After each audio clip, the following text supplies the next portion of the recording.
the Royal Rooters rally cry. The ancients ready to celebrate. Jesse echoed it. And so are these fans. Night after serenade and start the naming yard. It hasn't happened at Fenway Park for 95 years. The Red Sox are world champions.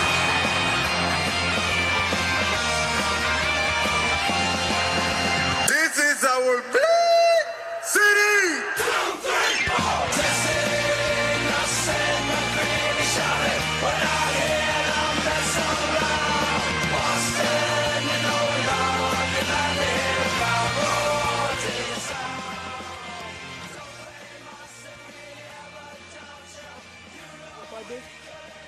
Five. 3:05. Yes, first pitch tomorrow. 3:05. It's going to be John Lester versus Tillman at Camden Yards. What's so funny over there, Brian? I see Brian cracking up. I think Brian's laughing at a little production issue there, Brian. Wait, were we just like not on the air? Brian's turning red in the face. Right now? Yeah, please do. Brian's cracking up. All right, What's so funny? So the production board had a little kink in it. I guess Brian forgot to put up your knobs. Wait, was I just not on air? You for were the not first, on air. For the Your first button 30 was on, but the knobs weren't up. Oh my! So my whole first 30 seconds, my intro was just okay. Should I redo it? All right. Well, if you missed my 30-second intro, I was just saying that we're all looking forward to opening day tomorrow. Baseball. Baseball is back. Hot John dogs, Lester will be let's taking. Go Red Sox! Let's go Red Sox! Let's go Red Sox! Go Red Sox.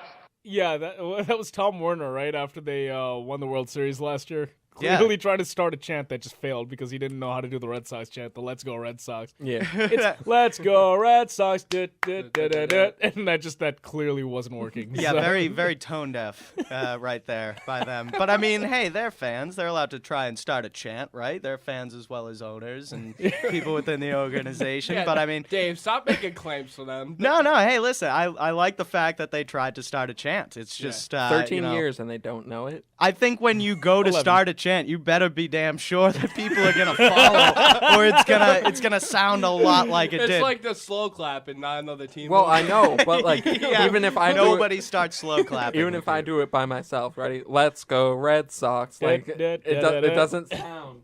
Yeah, no, it was just Let's go Red Sox! Let's go Red Sox! Let's go Red Sox! Go Red Sox. Go Red Sox. And the funny thing is, no one is even joining him in the chant. All the fans are just sitting in the stands, like, Laughing. wait, are we really doing this? It's better than them singing "Sweet Caroline." Oh my I'd rather God. than They'd probably know the beat to that. Neil though. Diamond Yeah. would call them and tell them to stop using his music at the Red Sox games. All the pink hats. Oh. But, very excited, of course, for the beginning of the season. I think all of us will now be watching baseball, unlike Brian, who was watching, like, all the spring training games intently. all the ones that were televised. On the way up here, we were talking about how the Mayor's Cup is no longer the Mayor's Cup. yeah. It's what now? It's What is the it? Chairman's Cup. the Chairman's Cup. The Chairman's Who Cup. cares? Move How aside, would you Mayor. know that? Nobody cares. And you said there was 6 games in this Chairman's Cup, Yes. right? And they went 3-3. Yes, and since the Red Sox won last year, they won it again. So by default, they win because they tied them this season and they won it last year. So they win this year. right. Yeah. So that should go to show you how important it Oh truly yeah. is. It's, Oh, it's yeah. just- it's such Definitely. an important It thing. really matters. Yeah. In It's spring. like everything in spring training. Yeah. But some newsworthy stuff here. Yesterday it came out that Shane Victorino may miss opening day. He's in Boston today, not in Baltimore. He's getting an MRI on his hamstring after he pulled it, I think after he had a double in yesterday's final spring training tune-up. So it's a little awkward because Jackie Bradley Jr. got optioned to AAA for Grady Sizemore, who's going to be the starting center fielder, and now he's on standby. It's like, you know what, Jackie, why don't you hang on? We might actually need you on opening day if Shane Victorino's not ready to go. And that's not a bad thing. I mean, Jackie Bradley finally gets his position to actually play with the Red Sox, which was the ultimate goal throughout spring training. So Grady Sizemore and him probably platoon, like I said before. You got Daniel Nava and Grady Sizemore, and then probably Johnny Gomes will start. No, I see Daniel Nava. I mean, Chris Tillman is a righty, correct? Right. Yeah, so you're gonna see Nava. I would assume you'd Johnny see Gomes Nava. Johnny Gomes is your lefty specialist. He's the guy that basically Yeah, but without Victorino, wouldn't Johnny Gomes play right and Nava play. They'll probably call Bradley to play right. Yeah, Bradley would probably play right away? play right. Yeah. Yeah. I think so. If Victorino, and the thing is, I don't know if they're going to DL Victorino or if they're just going to have him go day to day. We'll see what happens on that front. I don't think we have yet enough information on what happens there, but I think it's a very likely scenario that Jackie Bradley Jr. will ironically break camp with the Red Sox out of necessity. But then that just shows how important he is if he plays right after. If Victorino gets injured, that's what I'm saying. We talked about it last show. Why don't you just have Jackie Bradley come up right away? Because there was a logjam. You have Grady Sizemore, you have Johnny Gomes and Daniel Nava, who are going to make up a left field platoon. You have Shane Victorino on right, and then you have Mike Karp as your fifth outfielder. But if you're just going to slot in Jackie Bradley and first Victorino, baseman and backup first baseman, and forget about Johnny Gomes, forget about Mike Karp, what was your goal through that?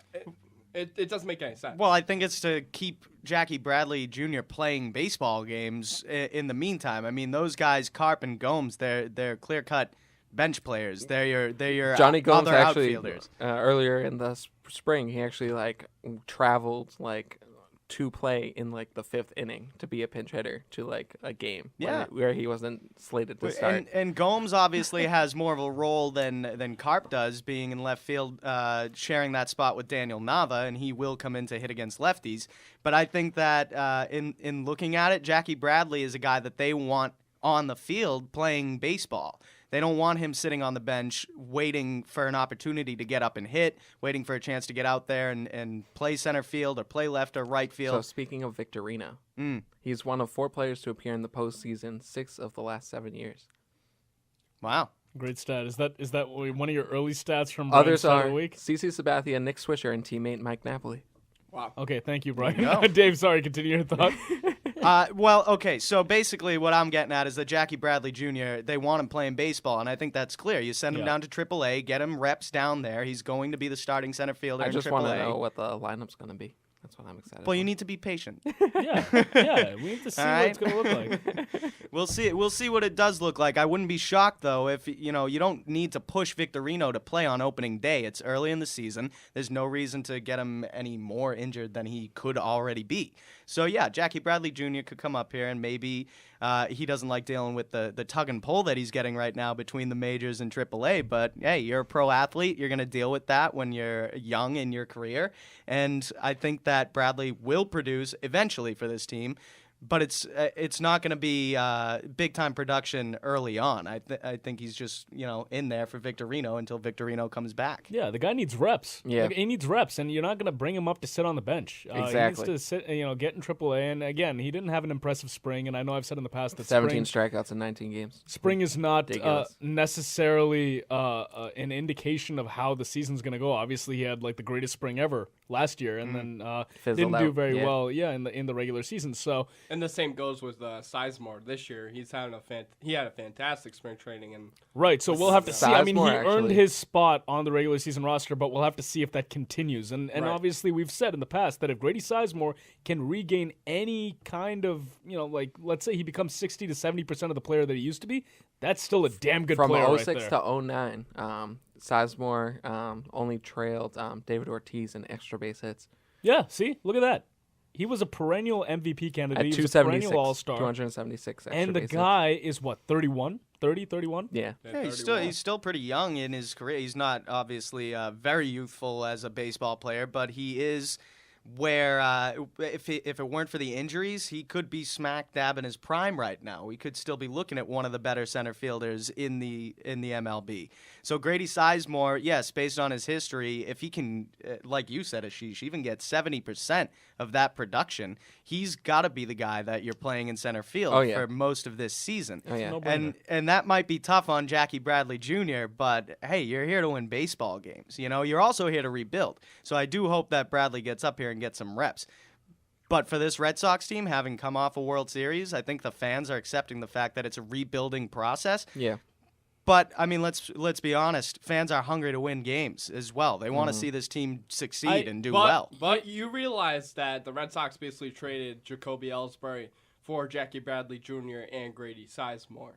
So and they have faith in a 31-year-old injury-prone center fielder who hasn't played in the games for about 2 years. Well, yeah, but they didn't expect him to look this healthy too. No, and I don't feel as though it's as much of a trade as, and I know you're not saying it was a legitimate trade. No. Yeah. But like Jacoby Ellsbury wanted too much money. We weren't ever going to pay him. You knew you were going to have an empty slot in center field for Jackie Bradley to likely seize, but then you go out and get Grady Sizemore in the offseason, and he has a great spring. And what do you do there as a coach? Do you go with the guy who you were anticipating to be the guy of the future in Jackie Bradley Jr.? Do you go with the guy who's the hot hand and the guy who's giving you the most production? He's actually looked good in the field too, and he only had 4 strikeouts all spring. Yeah.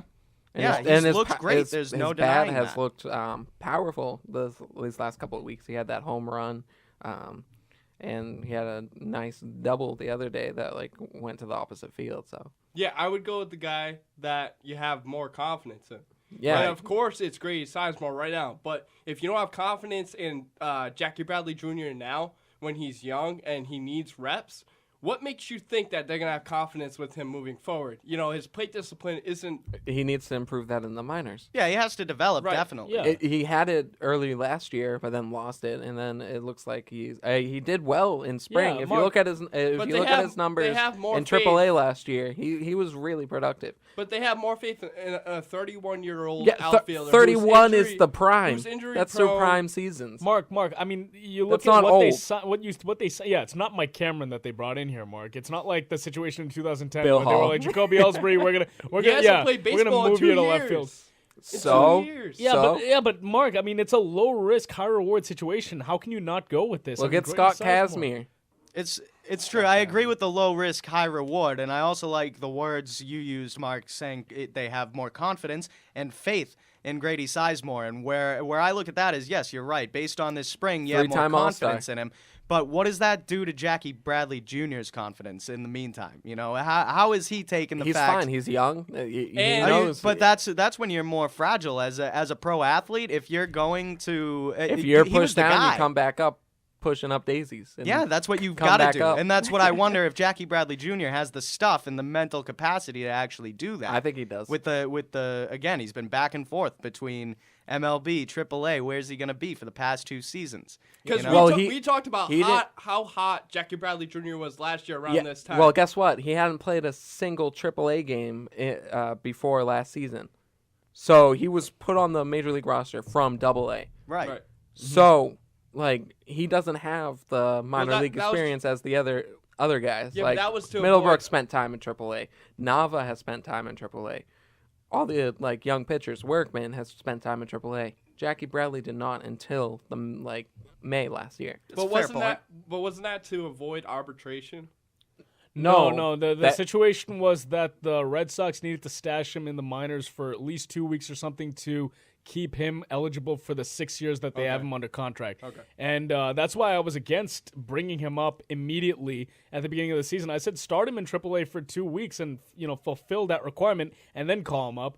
But it kind of worked itself out because yeah. he was sent back down anyways. I didn't know. I thought maybe he stays up and they get rid of one of their other outfielders. Who knows? Yeah, I don't know what they would have done because Victorino, Nava were playing well, and Ellsbury. No, but let's say there was an injury and now you need Jackie Bradley Yeah. Jr. It's like, well, you're losing him for you could have had him for 6 years like normal, but now you're putting him on your roster at the major league level full time for the entire year. And now you're going to lose him a year early. So I was against that. That's, I think, what you were talking about, Mark. Yeah, and I'm not saying bite on Grady Sizemore's numbers right now in spring training because then they're not worthy right now. All right, first break of the show. We'll pick this up on the other side, ESPN New Hampshire.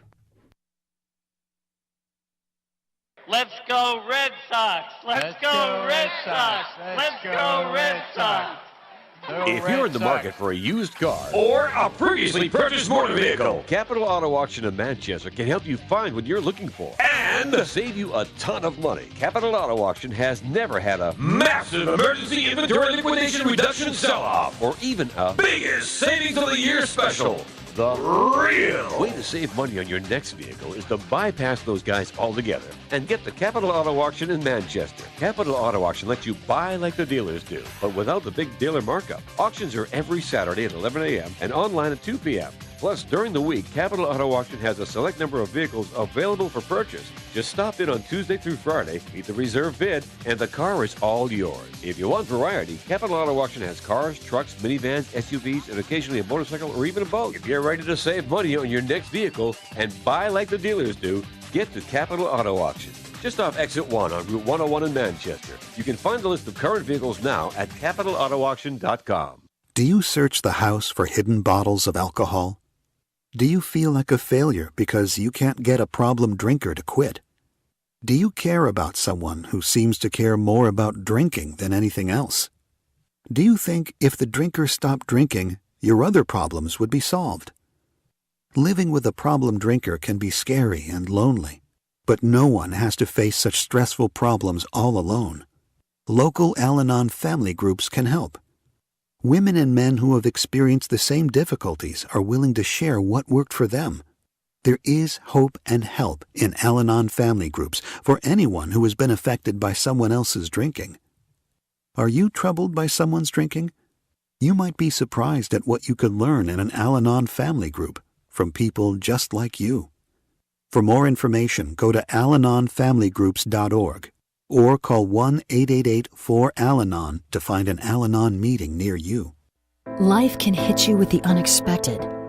The loss of a job, a sudden illness, a dramatic jump in your mortgage payment, leaving you feeling helpless, forcing you to make difficult decisions.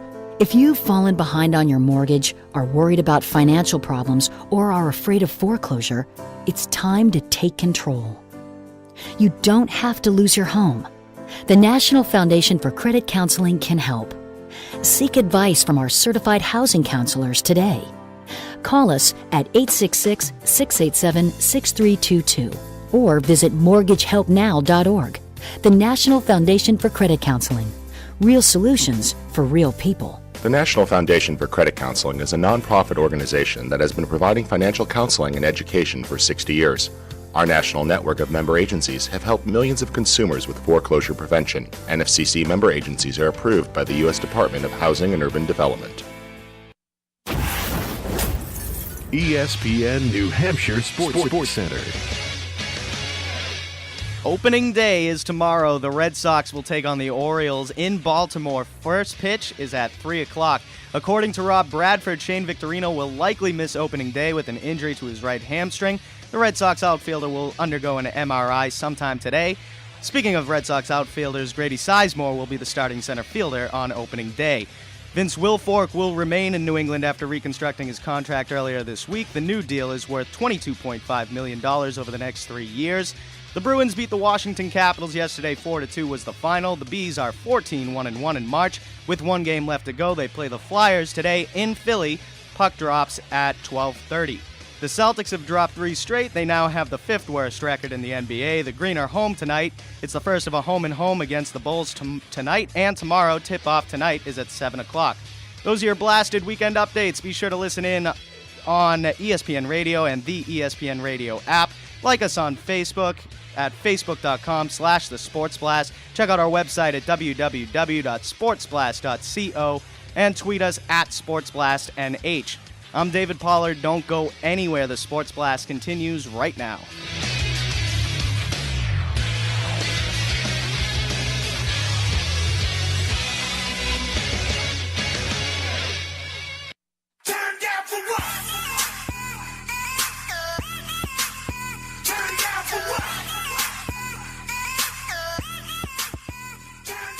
All right, welcome back to the Sports Blast here on ESPN New Hampshire and ESPNNewHampshire.com. Remember, you can call us at 603-883-9900.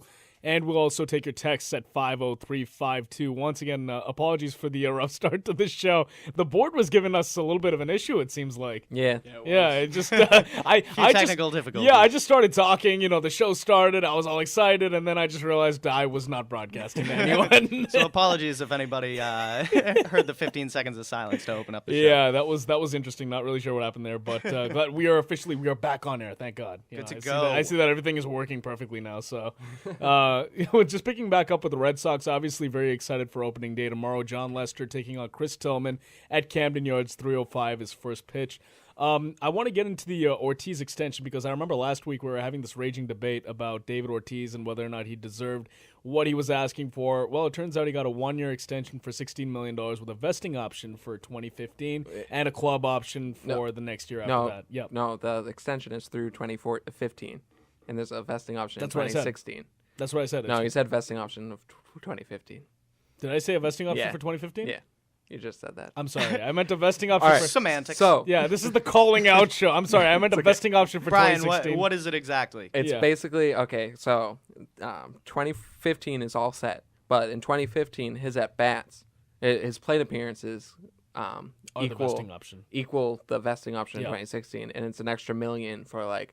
It's like starts at like 475 and then like 525, 550, and then like he can get up to 16 million. So basically, based on the amount of at bats he takes in 2015, he may pick up an option for 2016. Yes, that's the vesting option. Gotcha. And then 2017 is a club option based off of his plate appearances in 2016. You know what? Now we got that clear. I still think it's stupid that they extended him. Yeah, I think they should have waited. I don't think it is. They were going to do it eventually. Why? Why is it foolish? Let's see how he does. Wait, why is it? Yeah, exactly. Let's debate. We literally talked about this last week. Let's see how he does. Once again, the options make that clear. Like if he doesn't reach those at bats, he makes less money. No, I'm not talking about the 15. I'm talking about the extension for next year, 2015. What? He got the year for 15.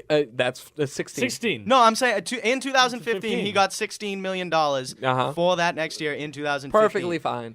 Not okay. No, not okay at all. Not okay at all? Are you kidding me? He's the heart and soul of this lineup. He got $1 more $1 million than the initial amount. Okay. It was supposed to be 15, and he got 16. Okay, that's fine. He can just become president of Red Sox Nation after he's done with baseball. I think Jerry Remy's going to step down as president of Red Sox Nation, so I think there's an opening let for David Ortiz be the heart and soul of the Red Sox. That's great. I'm not going to pay him $16 million before I see how he even does this season. I feel like this is deja vu. Not going to do it. Really? And we have talked about this extensively. Yeah, I know. We will talk about this like in the break too. Just like last week, we started arguing this, and then we went into the break and talked about it. And Brian was just adamant. He was like, perfectly fine. I hope.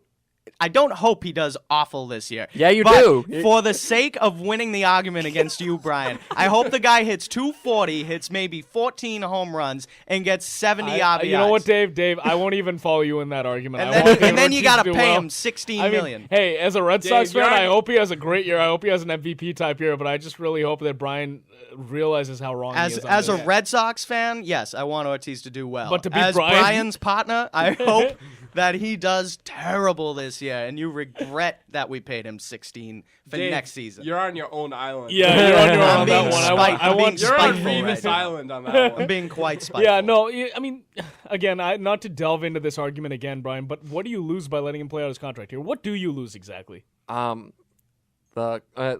should be teams should be committed to their players. No. I'm asking you, do you lose anything by letting him play out his contract here? Do you lose anything by letting him? Yeah, you lose $16 million if he sucks this year. Yeah, they're already under the luxury tax threshold. That's so not the point. $16 million more under. Yeah, the Red Sox are would you like the Yankees? What if they did that?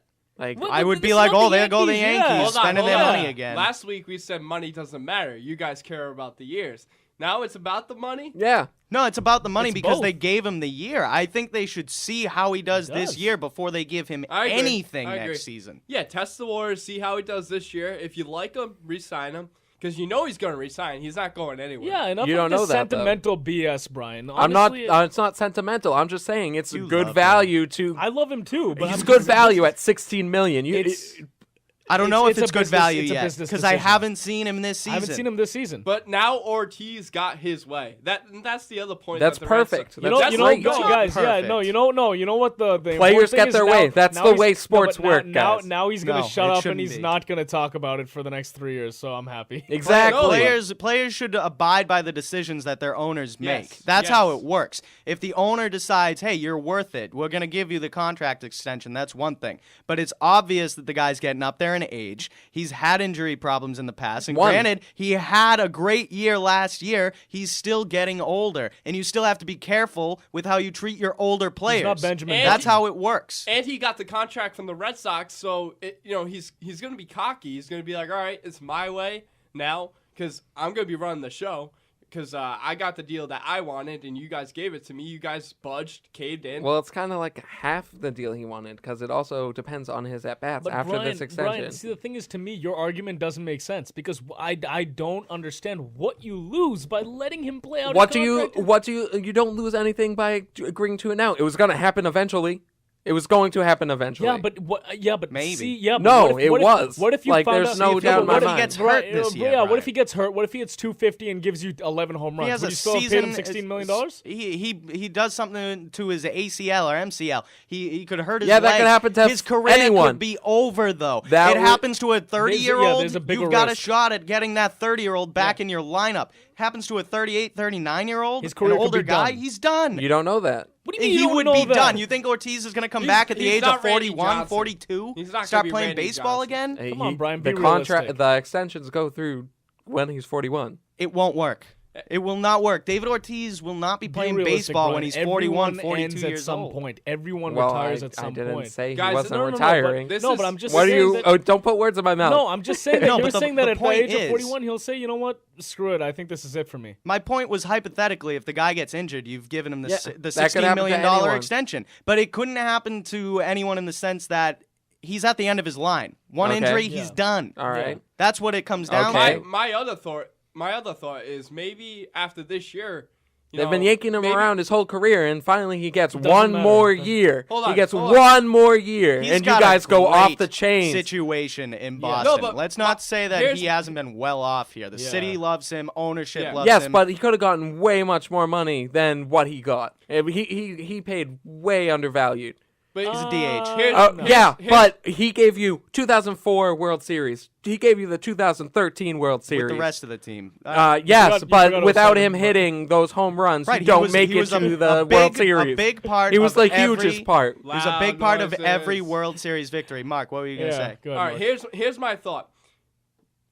Does David Ortiz lose the actual baseball feeling after this year too? Maybe he wins another World Series and he's like, you know what? Maybe I don't want to See, play I think anymore. I think that's a little But- bit like neither here nor there. Well, Yeah. I'll tell you, along those lines, though, we've all said it before that he plays well in contract years where there's Yeah. incentive Backs to against go the out wall. and play well. Yeah. Play You know, your ass off because it's now a contract year. there's not that incentive. The He's ownership, played also well in non-contract years. but he plays plays especially particularly well well in when in money's on contract the years. line. He does. A little bit Especially better. well. Particularly well. No, a lot better, Brian. Go No. back and look. When they were going year to year with David Ortiz after his, What about this past year? Did he have a contract year? No.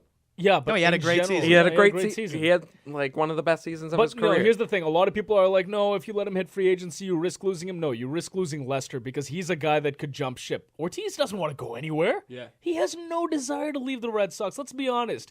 You know David Ortiz does Well, not want to finish his career yeah, elsewhere. but You know that. I that's- do not know that if he wants more money. That's I'm I think that's almost totally- certain 'Cause he's that been he would- yanked you around know, his whole no, career you're- by the that is, ownership. first of all, that's not true. And second of Yes, all, it is I true. think, no. This Here's what past here's what 8 David years, Ortiz he's would been do. yanked Here's what around Dave- by no, this no, wait, management. Brian. Here's what David Ortiz would do. Ortiz would do in free agency. He would get multiple offers. He would field them, and then he would go to the Red Sox and he'd say, "Here's what I'm getting. I'm giving you a chance to sign me for this." You think Okay. he'd He get would not sign $16 out million anywhere else? Yes. Yeah, but here's the Really? difference Yeah. between David Ortiz and John Lester. David Ortiz is down in his career. He's on his decline right now because he's about to retire. Mm-hmm. John Lester, yeah, he would get more money on the market, so he would lead the Red Sox to get more money if the money's not there. With David Ortiz, he's comfortable. He's been with the Red Sox forever, and that's where he wants to be. With John Lester, he can move on because he's young. He still has a decent mileage left in his tank. Yeah, I completely agree with that. I mean, Lester's the guy that. I mean, and now they've paused talks with John Lester because they're far off. Now Lester's got a different issue. They're He not wants far to- off. They're pleased about the No, I mean, conversation. here's the thing. He wants north of $20 million, so that's my issue with John Lester. I don't think he's worth that. Oh but- yeah. After he said I he, would pay took, that. he would take the hometown discount. I don't like The that. hometown discount it could mean anything. He's double What back. don't you he's, understand? He's taking back what No, he said. he's not. The backpedaling. hometown No, he's not. discount, He's man. backpedaling faster than Under Darrell Rivas, 20 Brian. million. No. Under 20. No, No, that's not a hometown discount. I don't pay him over. Kershaw took a hometown discount. He's averaged what? Kershaw's 30? maybe the best pitcher in the exactly. If that's a Okay. hometown discount for him, and Lester's the ace of this staff, So- wouldn't you pay him So 22, you're saying 25 if million? he gets over 20 million, that he still took a hometown discount? Yes. Wrong. Are you He serious? takes a hometown discount 21, only if he gets 22 under million. $20 No, million. 21, 22 million. That's ridiculous. At this That's not day and the age, discount. with all Okay, the with does all the not- luxury I have a cash question. I have a room, question for Brian. If 21-22 is a hometown discount, then what do you think his actual value is? 25, 26. Are you on the serious? market? He would get John that. Lester? He's the John Lester. No, he John would- Lester's worth No, no, $26 no. million a year. Listen, Are you serious? Yes. He would get that. Teams would overpay for him. I'm telling you right now. People But- overpaid for Greinke, yeah, for but- Cliff Lee, for all these people. I don't think Lester's any of those guys. Really? I mean, let's just Really? Let Mark. Maybe pose not this. Cliff Lee, but he's better than Zach Greinke. Zach, yeah, I would agree with that. I would agree with that. At the height when he got his contract was phenomenal and probably. But he's in the year for but he hasn't in been, the yeah. MLB No, for he 2 or hasn't been 3 the years. same sense, He but hasn't when he been the got the same contract, Kansas Last City year he had a Royal Greinke. 2.5. Here's Yeah, the thing about but he's been Lester. inconsistent. He's a lefty, and Kershaw set the market. So Kershaw sets the market. John Lester's going to feel like, all right, maybe my stats and maybe I have more on him because I'm in a bigger market. Well, not a bigger market. He's same in a market, tougher division. But I'm in a tougher division, exactly. But aside from Brian's point, I feel like the Red Sox are playing the John Lester game well because John Lester said he wants a hometown discount. If he didn't say that, if he didn't come out and say that, he would have probably got 25. Yeah, If he Oh, kept yeah. his didn't, mouth didn't shut. put himself in the best negotiating position by saying. Well, "I'll he's take a pleased with the hometown talk, discount." so it's going And listen, well. it's not that I don't think there's a certain worth for John Lester. I think the worth is about 21 million. Would I pay him that? No. I want him to take a hometown discount and make it about 18, 19. Yeah. His actual value could be, like you said, 24, 25. I doubt but that's that. ridiculous. No, that's with, not with the amount of ridiculous at all, lefties Ashish. that can pitch the way Lester can There's out there. not that many. I would say that you could be right in terms of the actual value he might get on the market. Yeah. But that is a ridiculous sum of money to pay. Yes, it is. That's why I said it's going to be 20, You're saying that's 21. his value. You're saying that's his value. Yes. 25, 26. Yes. Well, but- a reporter but came that- out and asked. I think he's right. I That think is- Brian's right. He 20, could get 21. that if Yeah. he went to free agency. I think he could. Some But I don't idiot think the Red Sox organization is give it going to to pay him him. Yeah, that. it would be dumb. Yeah. I don't. It'd probably I be don't the think- Pirates or the Mets, but Yeah. I don't think the Red Sox give it to him. I don't either. But I wouldn't. A reporter asked. 2021 I would give Lester in a heartbeat. 21, I would. I would hate it, but I would. stop the buck right there. Yeah, dude. I would say would no stop it more. right Sorry, Mark. there. Continue. That's what I said. Yeah, a reporter asked John Lester after his start in spring training that if he would take Max Scherzer's 6 years, 144 6 years, is what he 144. turned down. And he would say, yeah. And he turned down, but that's close to 24 or 25 if you do the math. See, here's the thing with John Lester. Again, we've talked about That's it. The guy's, what Mike Trout's getting. Yeah. The guy's a horse, right? He's going to give you 200-plus innings. He's going to give you 200-plus strikeouts. That's pretty much it. 15 wins, yeah, fantastic. Every year, absolutely. And he'll play great in the 3.5 postseason. ERA, great in postseason. He's a great pitcher. Yes. But is he a Max Scherzer? Is he a Justin Verlander? I don't think Is so. he a Clayton Kershaw? No. But is No, he the but ace? he's a little bit lower than that. Is He's a quite class bit. below. He's quite a bit He's a lower. class A little below bit. all of the Yeah. aces that you would care Exactly, to and all mention. of those are getting He is- 26 He's not the a Red 30 Sox million. ace, but he is not an absolute ace He's in not the perennial. major He's not a leagues. perennial Cy Young Award candidate. No, he's not. You know that, Brian. He finished once in the top 5. Okay. That's He's not a where- to me, these guys are I'm just perennial saying Cy he's Young about to candidates. enter his prime, guys. I'm pretty sure he's been in his No, prime he's for a been in while his now. prime. I'm pretty He's sure he's been in- 29. I think you're yeah, seeing but that's Lester. where 29. He's 30. He's just entering his prime. I think- 30 to 33 I think are you're the seeing prime the best years. of John Lester Yes. right now. Yes. I don't think so. And you're going to see it for a little while. This year will be I think he- his best year, and you Based guys on are what? gonna Based on what? on his postseason and That has no bearing on this year. But on comparisons to Mike Trout and Clayton Kershaw, they are young. And that's what John Lester has against him in Kershaw's these what, deals. 25, 26? Kershaw's 26, I believe. Kershaw's 26. A little more in the prime. Lester's Starting 30. No, prime Lester's is 30 30. to 33 for Yeah, pitchers. you've broken this down he's into a beginning perfect... his, yeah. He's beginning Kershaw his is prime. right in the beginning of being an ace for the next 8 years, Yeah, probably. uh-huh. John Lester might be halfway through his peaking period. Exactly. The guy is great. There's no doubting that. I love having him in Boston as the ace in this rotation. All right. But he is right about at his peak level. He might get a little better. His stats might increase, but this is pretty much the John Lester. He's in the Lester we toughest saw division last in season. baseball, and he still has under 4 The ERA. stats will vary. They might go up. They might go down. But I think if that he was in pitching terms in the of AL Central, he'd have against ridiculous the stats. Twins That's and not- Kansas City Royals. My point is, in terms of his stuff, Brian. Yeah, he has good numbers against Miguel Cabrera. So forget the numbers, though. All right? In terms of his stuff, obviously the numbers can go up or down. In terms of his stuff, Lester's at his peak right now. All right, quick break here. We'll be right back on the Sports Blast, ESPN New Hampshire. You found the best live coverage of high school football in the Granite State. It's Friday Night Lights, presented by the Bedford Ambulatory Surgical Centers, and it can only be heard on ESPN New Hampshire. In the next 60 seconds, 156 people will be added to Earth's population. Many will face a life of poverty, hunger, and poor health. At some point, planet Earth may no longer be able to sustain our world's population. But overpopulation is not just a numbers game. It's also about a better quality of life, which includes access to basic health care, food, clean water, and a sustainable balance between people and our natural resources. If you think overpopulation is such a big problem that you can't make a difference, think again. Population Connection is the national grassroots organization that believes through education and information, individuals can make a difference. Take the time to make an investment in a better, safer, less crowded world. Even small choices can make an impact. To learn more, visit populationconnection.org. That's populationconnection.org. A public service message from Population Connection. In the last decade, more than 400,000 people died on America's roadways. That's one person every 13 minutes. Roadway deaths strike the young or old at any time of the year, at any hour of the day or night. And it doesn't matter whether you drive a car on a highway, ride a motorcycle or bicycle on a country road, or simply take a walk near traffic. Everyone is at risk. Since 1969, members of the American Traffic Safety Services Association have worked diligently to make our nation's roadways safer by providing the majority of roadway safety features, including bright signs and pavement markings, guardrails, and crash cushions. These are just some of the roadway devices that save thousands of lives each day. Since most of our roadways were built in the 1950s, there's so much more work that needs to be done to reach the ultimate goal of zero deaths. Safer roads save lives. To learn how you can get involved, visit atssa.com.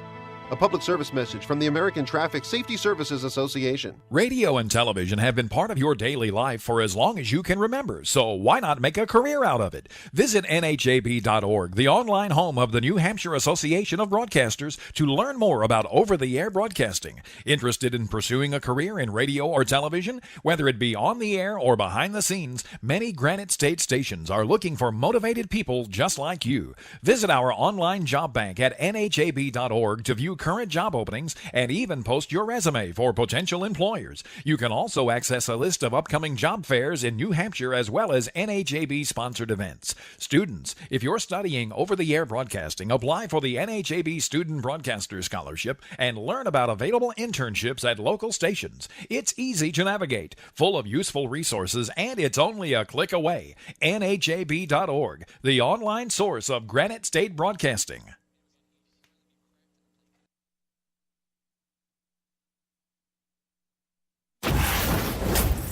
ESPN New Hampshire Sports Center. Opening day is tomorrow. The Red Sox will take on the Orioles in Baltimore. First pitch is at 3:05. According to Rob Bradford, Shane Victorino will likely miss opening day with an injury to his right hamstring. The Red Sox outfielder will undergo an MRI sometime today. Speaking of Red Sox outfielders, Grady Sizemore will be the starting center fielder on opening day. Vince Wilfork will remain in New England after reconstructing his contract earlier this week. The new deal is worth $22.5 million over the next 3 years. The Bruins beat the Washington Capitals yesterday. 4-2 was the final. The Bees are 14-1-1 in March. With one game left to go, they play the Flyers today in Philly. Puck drops at 12:30. The Celtics have dropped 3 straight. They now have the 5th worst record in the NBA. The Green are home tonight. It's the first of a home-and-home against the Bulls tonight and tomorrow. Tip-off tonight is at 7 o'clock. Those are your blasted weekend updates. Be sure to listen in on ESPN Radio and the ESPN Radio app. Like us on Facebook at facebook.com/thesportsblast. Check out our website at www.sportsblast.co and tweet us at SportsBlastNH. Again, that's at SportsBlastNH. I'm David Pollard. Don't go anywhere. The Sports Blast continues right now.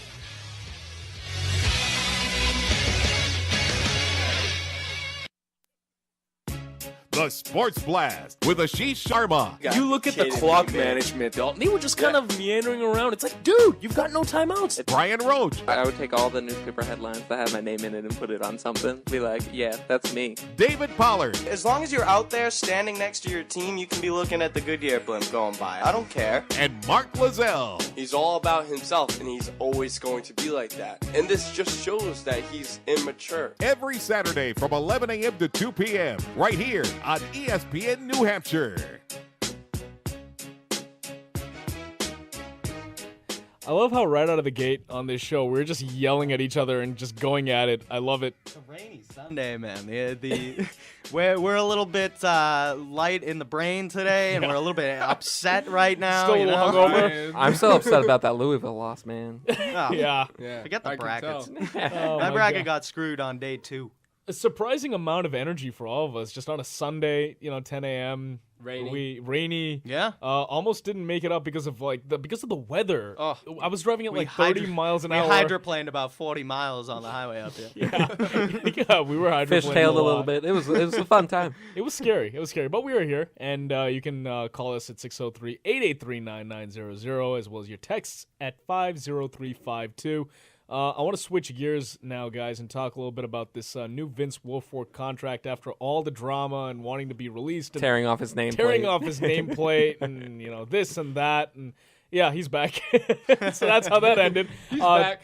3 years, $22.5 million is the restructured contract. Was it $8.5 million the first guaranteed? Yes, I believe that's the number. But it depends on how this contract is structured with regards to how they prorate a signing bonus. So we don't yet know what the cap hits are. Yeah. I believe, unless something just recently came out. But the last time I checked, we don't yet know what the cap hits are for each of the 3 years. But this pretty much ensures that Vince Wilfork may be able to finish out his career with the Patriots. Well, it depends on when he comes back next depends. year and whatnot, like his health and everything. Well, for the time being, at least we can say that Big Vince is back in a Patriots uniform. Obviously, LeGarrette Blount also is a departure, 2-year deal with the Steelers. Maurice Jones-Drew also inked a deal with the Raiders, poor guy. Hey, he just went from the Jaguars to the Raiders. Yeah. Hey, Raiders are looking pretty good this offseason. I like what the Raiders are doing. They've got some veteran guys in there. Too bad they don't have a good quarterback. Well, it's Come on, Terrell Pryor's the man. Oh, they signed someone else. Just a side note about the Raiders. I mean, their fans are probably by the way. Their fans are probably the most loyal in the NFL, and they get the They definitely need to work product. on their. They have to work on their Yeah, sewage no, I mean situation too. Al Davis at one point really had a good Al Davis, product yeah. with the Raiders, but Yeah. things just went downhill. He moved them back and forth between LA and Oakland like 3 times in the 90s. Their stadium Make is up your mind. disgusting. From what The I Coliseum. Yeah, Those fans have a good time though. Yeah. They don't care if that team is winning or losing. Those Raiders fans go out, watch some football, Throw some beer get on the dressed floor. up, face paint, crazy hair. They have a good time out there being Raiders fans. Reminds me of the first episode They of the Sports They deserve a Blast, good product, is what I'm saying. But that's a side note. We don't need to talk about You the dressed Raiders. up, Dave. You know. Okay, Albert Breer actually reported this, tweeted it last night. Wilfork makes $8 million in 2014 if he plays every game, 70% of the snaps, and if Pats make the divisional playoffs and rank top 10 in scoring defense. So, Okay. I think all of those things are attainable. Yeah, they're attainable. The question is, will they happen? Yeah. They're Yeah. certainly attainable. Wait, how many games does he have to play? He has to play every game. All 16. That's going to be tough. That will be That's the gonna be toughest tough. one. That's to going to get. be the tough one. That will be the toughest one, definitely. I think if he's healthy and he's playing the way that we know Vince can play when he's at the height of his health and he's at his best on the field, he'll play 16 games. Yeah, but no tackles are like. Right, he's a guy that's in the Doesn't matter. trenches and coming off the Achilles tear with his weight. It's going to be tough to see that he even He makes gained it on even opening more day. weight too with the. Well, naturally, we'll see right? what he Because looks he's not like, though, working come, out and he's just doing his rehab, right? So Yeah. it'll be interesting to see what happens with Vince. Sticking with football, I do want to talk about another thing that caught my eye. Deshaun Jackson obviously got released by the Eagles. Not just for the money, but I want him to go to the Carolina Panthers. Apparently, because of his gang relations, apparently he's allegedly a member of the Crips. So I know it was being reported that the Patriots. That's not right anymore. Apparently, the LAPD reported that Jackson is not involved in gang-related killings. How do they know? Not killings, just a member. Not necessarily killings, but maybe he's a member of that gang. I find it hard to believe that the Eagles would outright release the guy without some sort of hard evidence. Well, no, he's they weren't. That isn't why they released him. Well, there was a lot of speculation. There was a lot of speculation that there was some kind of gang involvement. Well, whether or not he's a member or if he's killed someone for the Crips, he's obviously got gang relations. Yeah, and the Eagles knew this story was going to break. Related killings. No gang-related killings, but he's obviously member got of the gang. some sort of relationship with members of the Crips. Why would they come out and make that sort of accusation that, you're a member of the Crips without any kind of evidence? I mean, there's probably something to this. Okay, and that's but it's been reported by the LAPD that there's no gang-related killings. Right, so he hasn't killed anyone. We're agreeing. He hasn't killed anyone. Okay. That's good. Yes, we agree. All right. He but could he's still a member be of associated the gang. with that gang. All right. So what do you mean, all right? So the LAPD's reported that he hasn't killed anyone. So wait, Great. here's There's my still this a is problem here's where I'm looming. going with it. Yeah, here's where I'm going with this, right? The Patriots a couple weeks ago were reportedly one of the teams interested in Deshaun Jackson. This hopefully changes their stance on the thing, considering one of their guys killed a guy and is a suspect in another double homicide from a couple years ago. You would think that maybe they would steer clear of Deshaun Jackson if this is in fact true. Yes, steer clear. When you see the signs like this, and the Eagles obviously knew a story was coming because they released the guy, and obviously he's a talented receiver, but you can't have that coming in, especially so close to the Aaron Hernandez. I don't want the Patriots to sign him anyway. Well, yeah, no, I'm not saying you. I want the Panthers to sign him. I'm saying if I'm the Patriots and I thought I had an interest in Deshaun Jackson, I'm wiping that clean and starting over and saying I don't want anyone who could have involvement in any type of gang, especially after what happened with Aaron Hernandez just a year ago. Yeah. Well, they just went through this. Here's the other thing about the situation with Philadelphia. Chip Kelly and Deshaun Jackson don't see eye to eye. And Chip Kelly feels like the offense would be better off with just Riley Cooper and, a bunch of the other receivers. And they got Macklin back for a year. Yeah. So I feel like, they Well, Jackson also wants to get paid, which is another He wants big to get thing. paid, That's too, why he yes. got released. Someone will probably pay him. Yeah, it's going to be the Panthers. It's going to be the Panthers. I'm calling it. I know only the Bills, Redskins, and Raiders all are. But I'm glad the Patriots are reportedly no longer one of the teams that are. He's meeting interested in actually one of with the suitors. Redskins, I believe, like today or tomorrow. So. But if they're, okay, fine. So maybe the LAPD is reportedly, or rather, is saying that he was not involved in any gang-related killings. But if he is affiliated with a gang, I know that the Patriots are no longer looking at him, but when they were, I really hope that was the reason that they pulled out for that reason. Yeah, and they actually made connections of the gestures with the gang. And, throughout the year, whenever he did a touchdown or made a first down, or he has pictures on Instagram of him doing the Crip sign. Mm-hmm. So I really feel like Deshaun Jackson does have value there, but it does slim it down if he is, so. Yeah, probably not the smartest thing to do, considering, you're on social media, things go viral, people know what gang signs look like nowadays because, of TV shows and just from general, people have access to finding out things like that. Yeah. And you're just going to throw that up there every time you score a touchdown or wherever, or on Instagram or wherever he's posting that crap. Don't sleep. It's a little arrogant. Don't sleep on the Redskins. I think the Redskins could pick him up. Yeah. RG3 would be nice with him. The interesting thing is Garcon. all the running back signings this week. Blount went to the Steelers. Yep. Jones-Drew went to the Raiders. Yep, we already went over. And then Marino. Yeah. Yes. No Sean Marino to your Dolphins, Mark. Yeah. No Sean Marino. Yeah. He's a good pass blocker right here. So as long as he can, provide protection for Ryan Tannehill and give that offensive line a little leeway. I feel like they'll be in good hands. Yeah, they could become like the third place team in the East. That was sweat. That wasn't tears. Maybe he's sweating from his eyeballs. Yeah, third place. You've never done that? Probably, I would say behind the Patriots. Maybe they'll be second place. Oh yeah, If you were to predict, I think they can beat out the Jets. Actually, nah. It's gonna be the Bills. You think? Are you? Will be the Bills? No. It's the Dolphins. With what quarterback? EJ Manuel. Okay. Yeah. Okay. No. Sure. It's gonna be the Patriots, Dolphins, Bills, Jets. So that's how the NFC East will shake out. Huh? Tannehill makes me want to throw up. No. The Bills and the Jets will both finish with a 7-9 record. But you're backing EJ Manuel to bring the Oh my Bills God. to the second place. And No, I'm backing the running back. CJ Spiller, Fred Jackson. I have more faith in Thad Lewis than I do in EJ Manuel. I don't know why, but I just see a lot of Jamarcus Russell and EJ Manuel. He just seems like a guy that's going to gain a lot of weight, doesn't he? No. He looks like a very big quarterback, and he's not like a Ben Roethlisberger big. He's like, I'm going to be Jamarcus Russell size in 2 years. Yeah. And I don't mean to hate on him, but he's a big guy, EJ Manuel. He's been in 1 year. He did pretty well. He actually did. He was so-so. all right. He was okay. I mean, he was good. Yeah, but who was better? He was better than Geno Smith. Exactly. Yeah, but Geno Smith won't be the Jets. It'll be Michael this Vick. year. It'll be Michael Vick, will which be is the why number. I think the Jets are going to be number better? 2 in the Michael AFC East. Vick, who can't run or throw right now, or EJ Manuel? Hey, let me just say that it was a tough week for Eagles fans. You lose Michael Vick, and then you get Mark Sanchez, and you also lose Deshaun Jackson. That's another team. But they've got I Nick like that Foles. you threw in. They got Mark Sanchez for the rough week that they had. That is a rough in week. Philadelphia. That's another team that you should keep an eye on. New York Jets for Deshaun Jackson.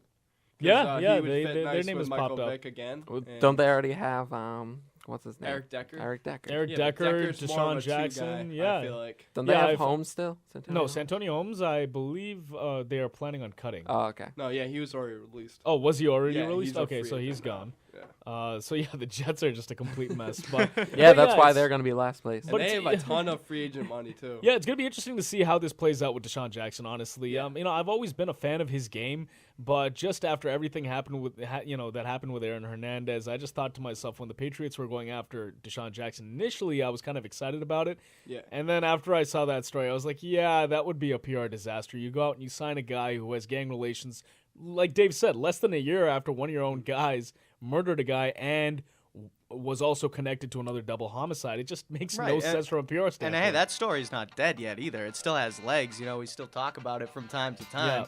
Whenever Aaron Hernandez winds up in court one day, we're still thinking about it. So it's definitely too soon to go out for something like that, despite the Patriots their whole thing about bringing in people and rehabilitating them. It's something you got to stay away from this season. Yeah, and with Deshaun Jackson, he's not a one-trick pony. I mean, he can do a lot for you.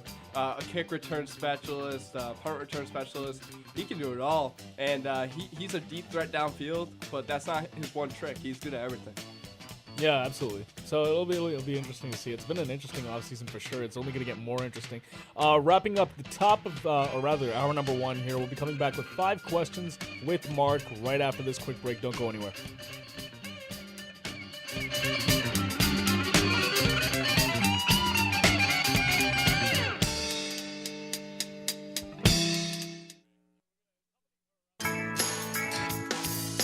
With 6 New Hampshire locations, Apple Therapy's comprehensive orthopedic rehabilitation clinics offer convenient access to a wide variety of services. At each clinic, Apple Therapy strives to bring relief to patients by assuring the highest level of care in a comfortable environment, and they are networked to most providers and all insurance companies. Apple Therapy will maintain full and open communications between you and your physicians and therapists. For your peace of mind, you can find Apple Therapy in Amherst, Bedford, Manchester, Nashua, and online at appletherapy.com. An ESPN Radio Extra Point with Colin Cowherd. So the Lakers apparently may be interested in Mike Krzyzewski. It's not like the Lakers have a lot to offer. And never forget this, is that when Dr. Buss and Jerry West were running the Lakers, now think about that. He kind of created Showtime. The great Dr. Buss and the great Jerry West. They had Shaq and Kobe, and they called Mike Krzyzewski, and he said, no, I'm going to pass on it. Do I really think Jimmy Buss is going to lure him with Jody Meeks and Swaggy P? Not so much there. The reality is, don't go for the brand. The Lakers' brand is great. It's not a very good job right now. Look, friend, there's nothing worse than an engine that can't pull its weight. Take any tough job. Cutting wet grass, earth moving, whatever. Once you dig in, most engines sound like this. No. Ew. Whereas a Kohler engine, well, that sounds like this. Gimme full throttle. Let's do this. They say only the strong survive. We tend to agree. Trust your machine to a Kohler engine. Find your dealer at KohlerEngines.com. And now, another golf confessional brought to you by Golfsmith.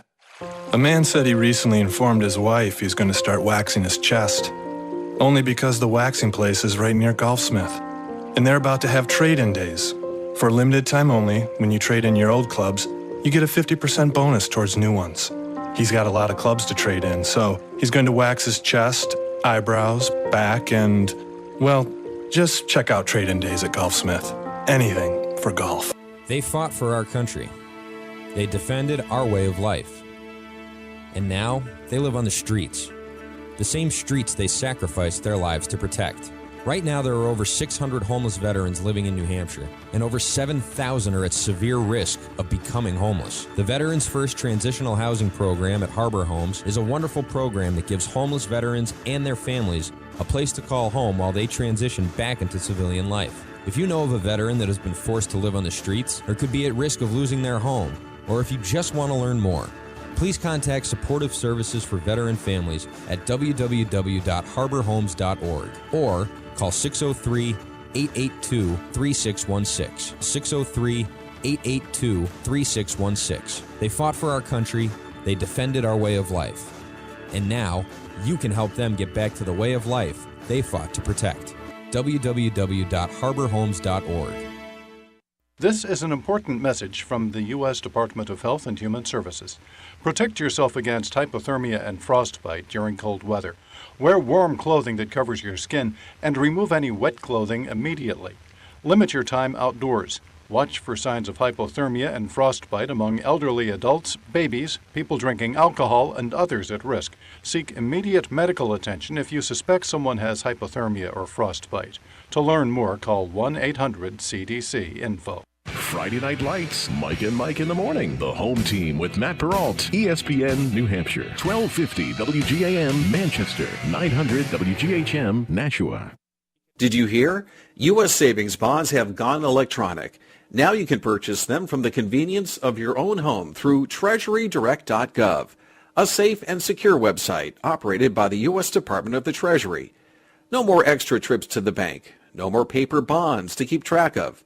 Instead, you can open a free Treasury Direct account and buy and manage your electronic savings bonds online, anytime, 24 hours a day, 7 days a week.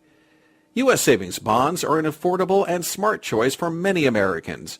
For as little as $25, you can buy a U.S. savings bond for yourself or a loved one. Savings bonds are safe investments. Whether your goal is to retire comfortably, pay for a college education, or protect yourself and your family from the unexpected, it's always a good time to save for the future. Visit www.treasurydirect.gov to buy an electronic savings bond today. Every day, the men and women of the United States Marine Corps demonstrate their commitment to defend the American way of life. Since 1775, we have served our nation as a force in readiness. Get some rear security. From combat operations to humanitarian assistance in every corner of the world. No matter where the mission takes us today, or wherever our country needs us tomorrow, we always remember the land we call home. As Marines, we take a stand for each other, for our nation, for us all. The few, the proud, the Marines. Excuse me.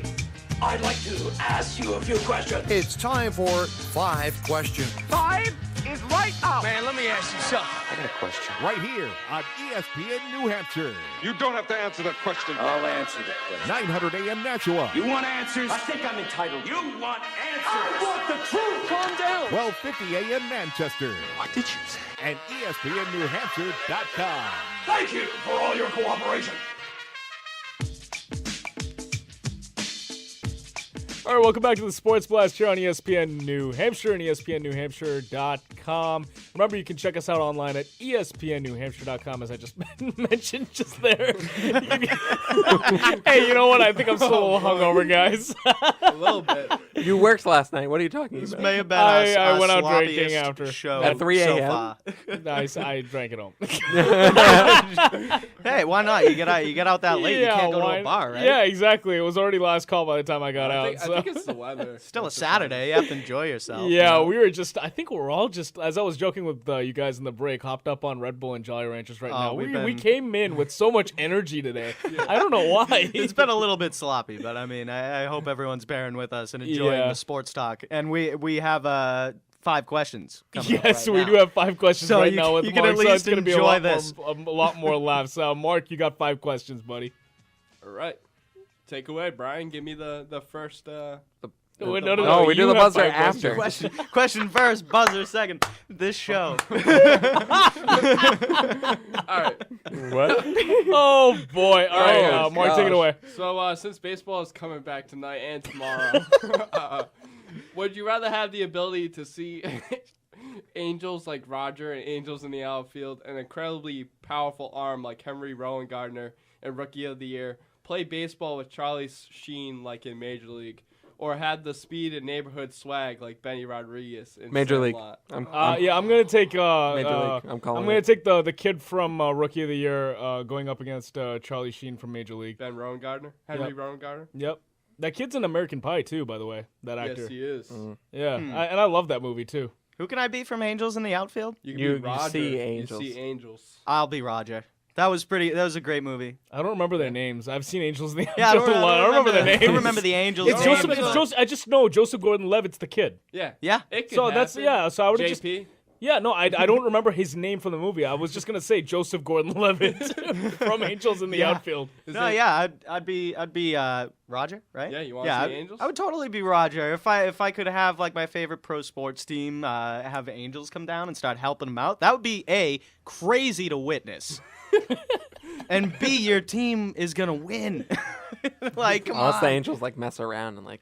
They can't. The Angels. No, won't they're even- helping Did you you. see what those Angels did Yes. in the outfield? Yeah. Yeah, they help. Yeah, amazing. They That doesn't help Matthew with the infield McConaughey. though. They helped that guy go Matthew through the wall. McConaughey. That's Matthew Matthew McConaughey McConaughey. caught the ball through the wall in Yes, center field. But that doesn't help with the infield. Whoa! Time out. Matthew Angels in the McConaughey's in outfield. Angels in the Outfield. Yeah, he I was have to rewatch it. he was You a saw center that. You saw fielder. the infield play. They got like a triple play. The guy threw his glove to first base with the baseball in it. The Angels can do no wrong. You know, once you grow up, you realize how pathetic it is that this team is so bad that they literally need angels to come and help them They play have, the game. they have to have a Disney movie about them and angels. Like divine intervention will only let the Angels win. And they had the worst fan base in the movie too. I mean, there's like what, 5 people, right? like 5 people. Wait, was Remember that fat guy that sits John Candy? Yeah, John yeah. Candy. John No, Candy's no. in Rookie of the Year. But No, is he not- also in Angels in the Outfield? No, John Candy's the announcer, isn't he? in Rookie of the Year. No, Oh no, I forget who the announcer is. The guy he had like the jaw. That was the thing. The jaw, yeah. Was that? That's not John I haven't Candy. seen- No, John Candy's big. Yeah, No, it's not John I Candy. haven't seen Angels in the Outfield. in Ranch 15 Wilder. Years, That's Ranch what it is. Wilder. I'm Ranch Wilder. All right, question 2. Mark. Rain, go away. Sox are ready to play on opening day. Mark. That wasn't me. That's the buzzer. All right, question 2. All right, so what was your favorite? Who is your favorite baseball player? Growing up, who was your favorite? Oh, Nomar. Yeah, Nomar, Nomar. easy. Yeah, Nomar and Pedro. I'd say it's a tie between Nomar and Pedro. Growing up in the 90s, being a Red Sox fan, those are the two guys that you... I mean, I Randy guess... Johnson. Randy Johnson, yeah. But, I mean, I loved Randy Johnson, but you didn't pick a Red Sox player when you were a kid? Like, Nah. Mo Vaughn? I was gonna say my second would probably be Mo Vaughn, but Willie when Mo it was Pena? when Nomar was Growing here, up? oh man, Nomar was the guy when Yeah. he was here in the 90s I mean, for a 90s kid. I Absolutely. have some wild cards. I mean, like, I was a huge fan of John Valentin for some reason. Yeah, me too. Actually, Scott Hatterberg. I liked. I love Oh, Scott Hatterberg. yeah. And then this new guy, Jason Varitek, showed up, and I was like, "Who the hell is this?" And then he became one of my favorite players of all time. Trot I like- Nixon. I like Trot Kenny Nixon. Lofton. I love Trot Nixon Kenny- so yeah, much. Lofton. Matt Oh Clement. my Lofton's gosh. my favorite. Oh, guys, remember Troy O'Leary? Troy O'Leary. I was trying to think of his yeah. name. Yeah. yeah. You know who Troy I hated? O'Leary. I hated Carl Everett. I hated him. Billy hated Miller. Carl Everett. Billy Miller. That was 2003 though. I'm talking about like the 90s. Mark Bellhorn. Yeah, no, Bellhorn wasn't one of like my favorites. Doug But yeah, Mankiewicz. when you're talking, now Rod we're just Beck. like doing the blast from the past right now, listing off the names of Red Sox players. Yeah, no, But, I mean yeah. it's obviously Nomar and Pedro, but in terms of other guys, yeah, John Valentin, Mo Vaughn, Jose Valentine. Jose Offerman. Jose Offerman. Yeah. Jose Offerman. Okay, first of all, when his playing Carl career Everett. ended, Trevor he became, Hoffman. Yeah, Remember Donnie Sadler, actually? Donnie Sadler I loved Yeah. because that guy, he was a little guy and he was fast as anything. And, I was a little guy growing up. So I always was like, How oh, that fast guy. is anything? I remember Donnie Sadler's only home run was hit off the foul pole. Dave, for some 'cause I reason did like him. you remind me of Mike Lansing. Mike Lansing, really? Yeah, I'd yeah. take Mike that. Lansing was, he kind of looked like you a little bit. I don't know if I googled this picture, maybe I'm way Small, off on small this. and quick. Dante About Bichette. it. I really like Dante Bichette. He was really good. Yeah, we're just going through all the old school Listing Red off Sox names now, players, yeah. but yeah, that's Brian. Did you add Randy Johnson? That's a safe pick. I like that. All right, let's roll on to question 3 here. Give us the points. Rain, go away. Sox are ready to play on opening day. That they are. That they are. So speaking of Red Sox, if you could choose a team to play the Red Sox at Fenway Park, which team would you choose and why? I'm Yankees. going to this game Yep. The Yankees. this season. Yep. The Yankees. The yeah. Yankees. Yeah. I mean, anytime. Yeah. I mean, if I could pick one opponent to face the Sox, give me the arch rival, baby. Yeah, but some people like the National League. Colorado like, Rockies, they- fella. Oh my goodness, Troy Tulowitzki. Yeah, last year he didn't come. Okay, to- what if Tulo wasn't playing? What if Tulo was on the DL? That Ooh, makes me. that's a good That's what happened last year, and it made me cry. Why do you like Tulowitzki so much? He's a baller. I thought love. you were I gonna say like his sexy. game. No, listen, I like Troy Tulowitzki. No, that's like, Richie Sexton. That's big sexy. That's But big what sex. I is- thought what- Will Middlebrooks was your big sex. Yeah. No, that's Richie Sexton. So who was Middlebrooks? He's my boy. He's Just the like- second guy. He's the Just second your guy. boy? He's more bossy. No, Brian, I mean, look, I like Troy Tulowitzki, but I don't understand what your infatuation is with the guy. Oh man. Like, why Troy Tulowitzki? Have you seen him play? Yes, I have. I saw him in the he's 2007 World Series. Yeah. Fine shortstop. Don't you want him at your shortstop? Sure, but I'm Fine. excited about Xander Bogaerts. Hey, He's the best hey, shortstop in the fine. game. Just fine. So we've got Yankees, Too low, and too low. Rockies. That's how I roll. Yeah, Yankees. I like the fact that the rivalry. I've seen them. I've seen it too many times this past year. This last season. I can't get enough of Red Sox Yankees. Give me them 18 times a year. Rain, go away. Sox are ready to play on opening day. It's actually nine games this season at Fenway Park. So. No, I mean 18 times a year they face off. Well, yeah, but he asked At what Fenway Park. At Fenway Park. Thanks for being super anal. You're welcome. Okay. All right, Mark. So guys, we got rain today. Wow. Thank you, Captain Obvious. No, I'm just setting up the question. I'm just Meteorology. saying- I'm just saying on days like today, what I do you think guys it's like raining. to do? What's the percentage? What do you guys like to do on days like today? Rainy day activities, guys. Monopoly indoors. What? FIFA. Oh, you're talking about like Xbox. Okay. Yeah, I guess I should join the 21st century. We're not stuck in the 90s. Play Super Scrabble Nintendo. board games.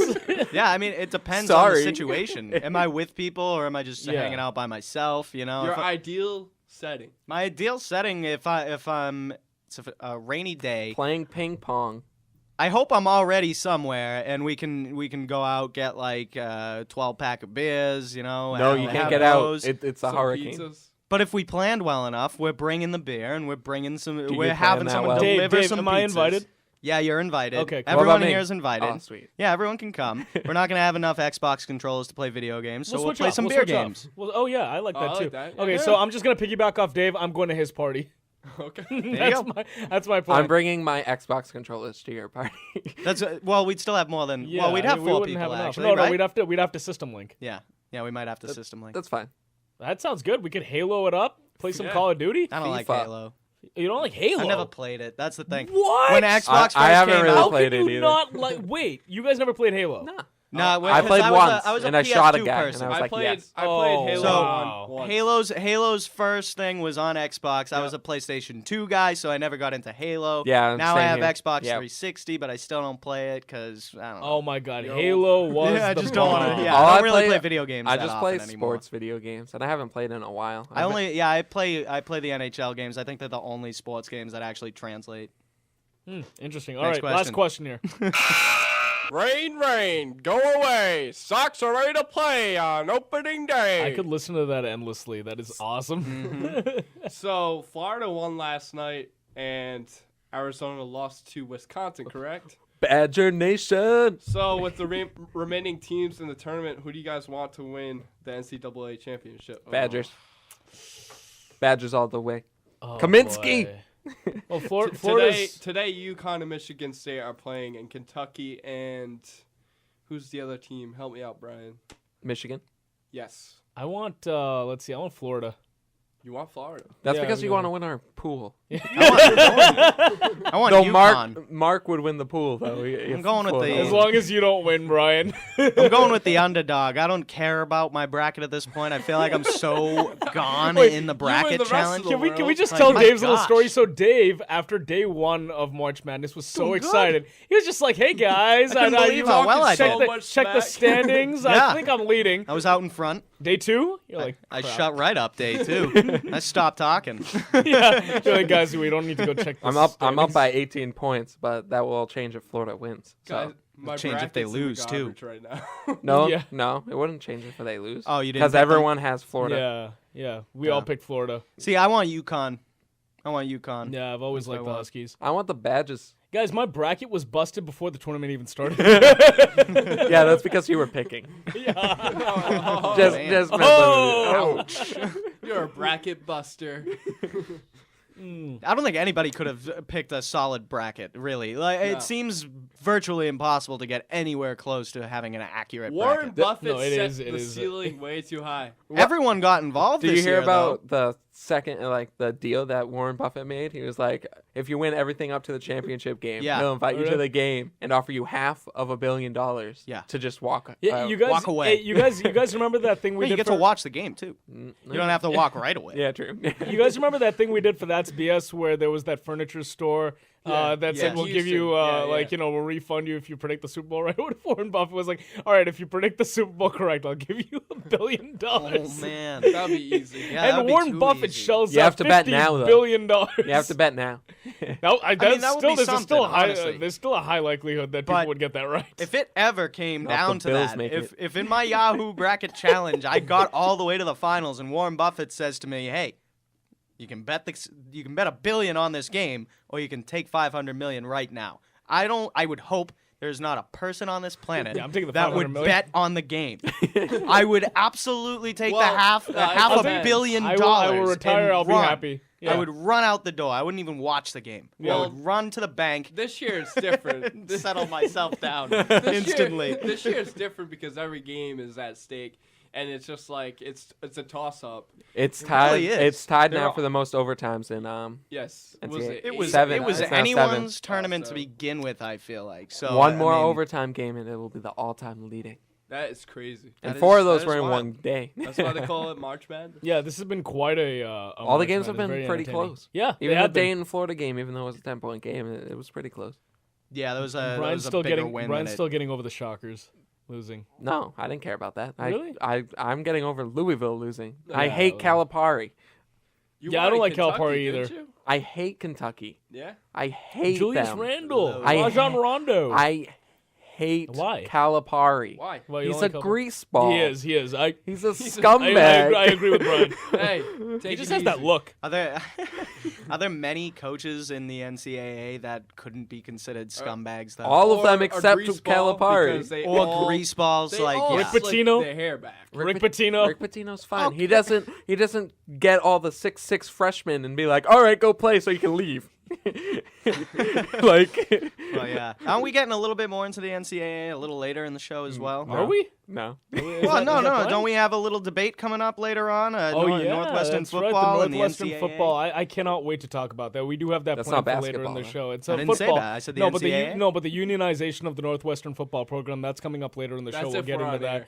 Yeah, that's That's if we are broadcasting. If the board is actually currently working, It's which good. it wasn't when we first came in, and we didn't I found realize the button that works. Oh, okay, good. For the first 5 minutes of our show, we were like, wait, the board is not on. The on button. No, not the on button. There was a technical snafu with the main board switch. Yes, a snafu. Yeah. No, I just like that word. Not a I just like technical that word. difficulty like everyone else has. A little kink You have in the board. snafus. Yeah, not difficulty. mine's a little kink, not a difficulty. Gotcha. It's not difficult for me. It's I a see. snafu. I got it. Well, snafu sounds worse than a difficulty. No, snafu sounds a little bit less. Anyways, that was 5 questions with Mark. Always enjoy that segment. I believe. Rain, go away. Sox are ready to play on opening day. You just had to play that one more time, didn't you? I'm gonna play one more time. You just had to get that in there one more time, Brian. I did enjoy that though. We're gonna be coming back with more of this right after this break. Don't go anywhere. Rain, go away. Sox are ready to play on opening day. It's called March Madness for a reason. The last-second shots. For the tie. Got it in 2 seconds. The game-changing decisions. And a steal. Bam! Will be heard right here on your home for the NCAA tournament. ESPN New Hampshire. Infinity of Nashua is proud to sponsor ESPN New Hampshire's live coverage through the NCAA tournament. And the Louisville Cardinals are the 75th NCAA college basketball champions. March Madness, driven by Infinity of Nashua, right here on ESPN New Hampshire. This is your NBC Sports Radio update. We start on the hardwood of college basketball. March Madness. Florida advances to the Final Four after a 10-point win over Dayton, and Wisconsin onto the Final Four as well, beating Arizona in overtime by 1. NBA, the Spurs extend their winning streak to 17 games after a 96-80 win over the Pelicans. On the other side of things, Philadelphia snaps their losing streak at 26 games, beating Detroit 123-98. The Clippers down Houston. Blake Griffin leaves early with back spasms, and Dallas beats Sacramento 103-100. Major League Baseball, the Angels finalized their deal with Mike Trout, 6 years, $144 million. On the ice, the Kings double up the Winnipeg Jets in LA 4-2, and the Bruins beat the Capitals by the same score. I'm Pete Fox, NBC Sports Radio and the NBC Sports Radio app. This is not a drill. The Spring Into a Honda sales event means great deals on the Honda CR-V, the most durable, longest-lasting crossover in its class, loaded with standard features like a rear-view camera. Because who wouldn't want eyes in the back of their head? Head over to the Spring Into a Honda sales event for 0.9% APR financing for well-qualified buyers. Durability based on longevity. Longevity based on IHS Automotive. Polk US Vehicles and Operation Registration Statistics 1997 through 2012 for CR-V and competing models. See dealer for financing details.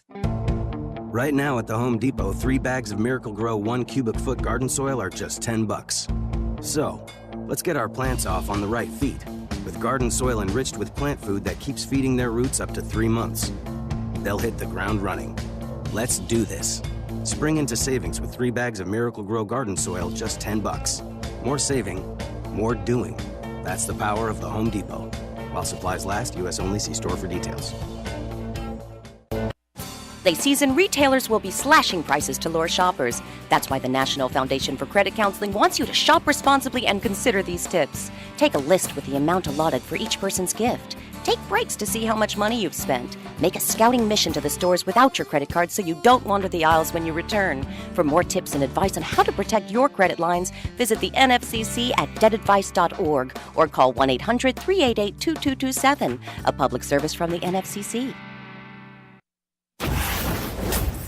ESPN New Hampshire Sports Center. Opening day is tomorrow. The Red Sox will take on the Orioles in Baltimore. First pitch is at 3:05. According to Rob Bradford, Shane Victorino will likely miss opening day with an injury to his right hamstring. The Red Sox outfielder will undergo an MRI sometime today. Speaking of Red Sox outfielders, Grady Sizemore will be the starting center fielder on opening day. Vince Wilfork will remain in New England after reconstructing his contract earlier this week. The new deal is worth $22.5 million over the next 3 years. The Bruins beat the Washington Capitals yesterday. 4-2 was the final. The Bees are 14-1-1 in March with 1 game left to go. They play the Flyers today in Philly. Puck drops at 12:30. The Celtics have dropped 3 straight. They now have the 5th worst record in the NBA. The Green are home tonight. It's the first of a home-and-home against the Bulls tonight and tomorrow. Tip-off tonight is at 7 o'clock. Those are your blasted weekend updates. Be sure to listen in on ESPN Radio and the ESPN Radio app. Like us on Facebook at facebook.com/thesportsblast. Check out our website at www.sportsblast.co and tweet us at SportsBlastNH. Again, that's at SportsBlastNH. I'm David Pollard. Don't go anywhere. The Sports Blast continues right now.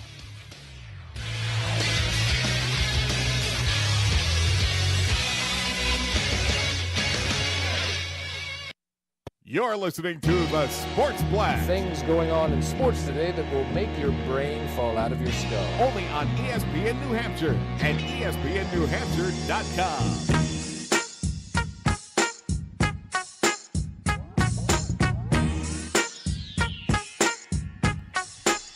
603-883-9900. Welcome back to the Sports Blast here on ESPN New Hampshire and ESPNNewHampshire.com. Ashish Sharma, Brian Roach, David Pollard, and Mark Lazell here with you, taking you up until 1 p.m. this afternoon before finally getting back to our normal Saturday slot next week, guys, because of the March Madness fiasco that's just throwing us off our madness of the madness. Regular schedule. The madness is giving us the sillies today. Yeah, we do have the sillies today, but it is time to get a little bit more serious now. I want to get into this Jerry Remy story. Last week, actually a week ago, the Sunday Globe had an article, a very long investigative piece by Eric Moskowitz. It was called "For Jared Remy, Leniency Was the Rule Until One Lethal Night."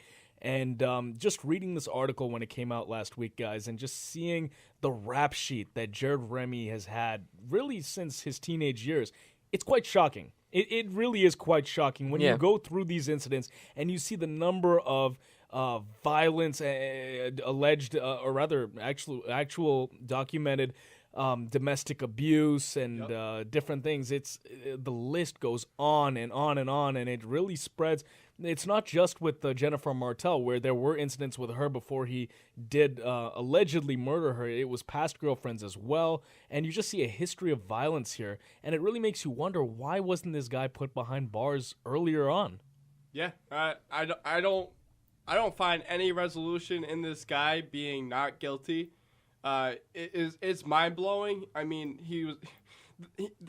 Jerry Remy and his wife hired a top tier, high priced lawyer to save Jared's ass from jail time, a guilty finding, or any more than. Well, the thing is, if you're a parent, probation. If you're a parent, you want to do anything to keep your kid out of jail. Not at that significant no, point, though, any parent, anything Brian, your kid does. I disagree. I think that at some point you look at your kid.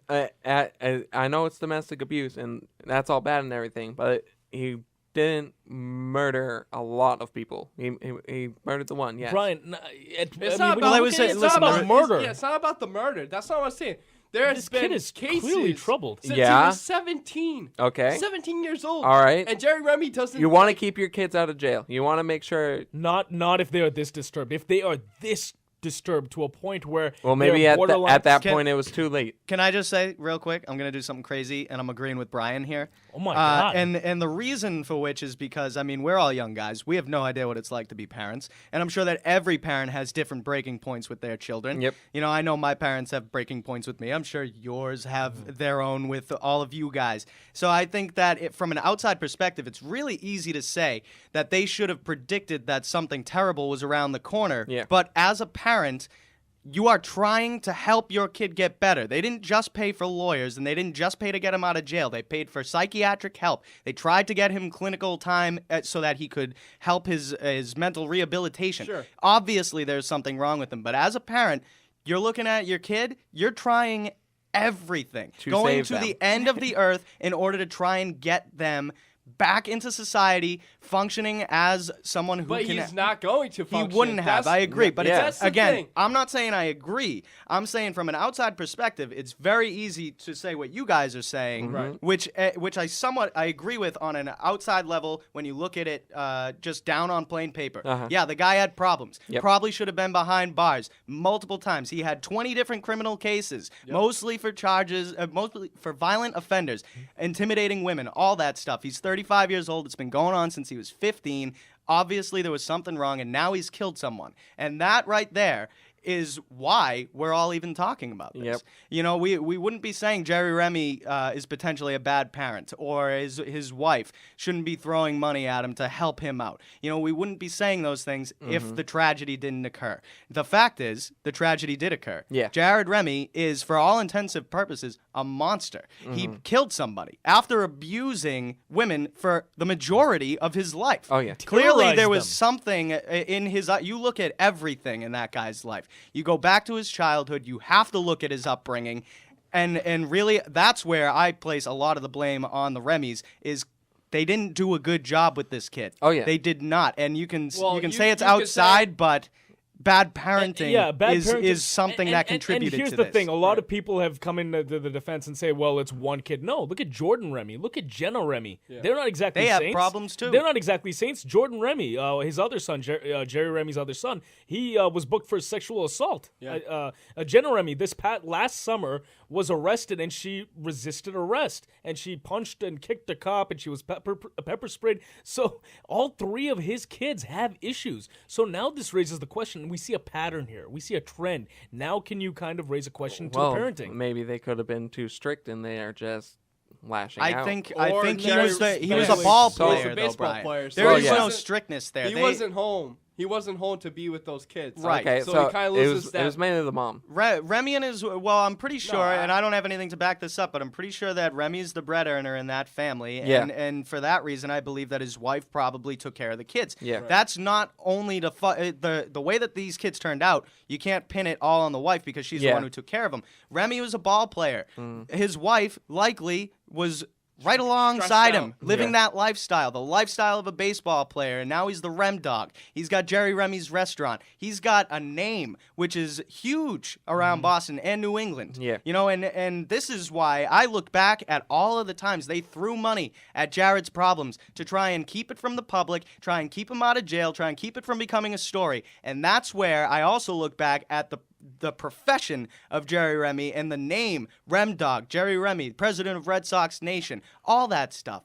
You look at that and you say, you threw money at something to sweep a story under the rug. I'm sorry, Remy. That's what it sounds like. That's what it looks like from the outside. And it got to the point where you let this guy run free and enabled him so much that he killed someone. That's what he enabled Jared by constantly bailing him out. He never learned his lesson. He never spent. I mean, I think the article said that he spent maybe like a day or two behind bars, but he was constantly bailed out by Jerry. Yeah, no more than 2 days in jail. Yeah, right. And that is essentially what happened. Was Jerry did enable him, and Jerry even admitted on a radio station the other day that he said, "Look, I enabled Jared, and I regret it a lot. But you know what? It's too late now, Jerry. It is too late. He's killed a perfectly fantastic person from what I've heard in Jennifer Martell. She was a fantastic mother from what I've heard from other people talk about her. And now she's gone, and now you can't do anything about it because your son already murdered her. It's too late to take back, obviously, the event that occurred, but now is a chance for Remy to go ahead and make things right. Yeah. Now, he's already said that he's going to continue to pay Jared's lawyer's fees. Now, I don't know how I can even react to that. I would say, there's the line drawn right there. You killed somebody. That's your kid. Doesn't matter. He's a murderer. Allegedly. Allegedly a murderer. Doesn't everyone need a lawyer? No. Here's the thing. From what everyone I've heard, does, but how are you going to put up money to No, but keep here's defending what this I kid? heard. Here's what I heard, David. I don't know if this is necessarily true, but apparently they cannot go with a public defender because apparently they know Remys that have the too much Remys have money. too much money. Yeah. Right. Yeah. So they have to pay for a lawyer. But Jared Remy, I doubt, has much money on his own. Yeah. Right. So if Jerry Remy was to deny any legal fees, I'm just sure there goes is a straight. way that Jared Remy could find a public defendant who would take his I case don't in know. court. Now, and here's the quote. Remy has been found guilty just twice, and both times his lawyer persuaded a judge to let him walk with a suspended sentence, defying the wishes of prosecutors.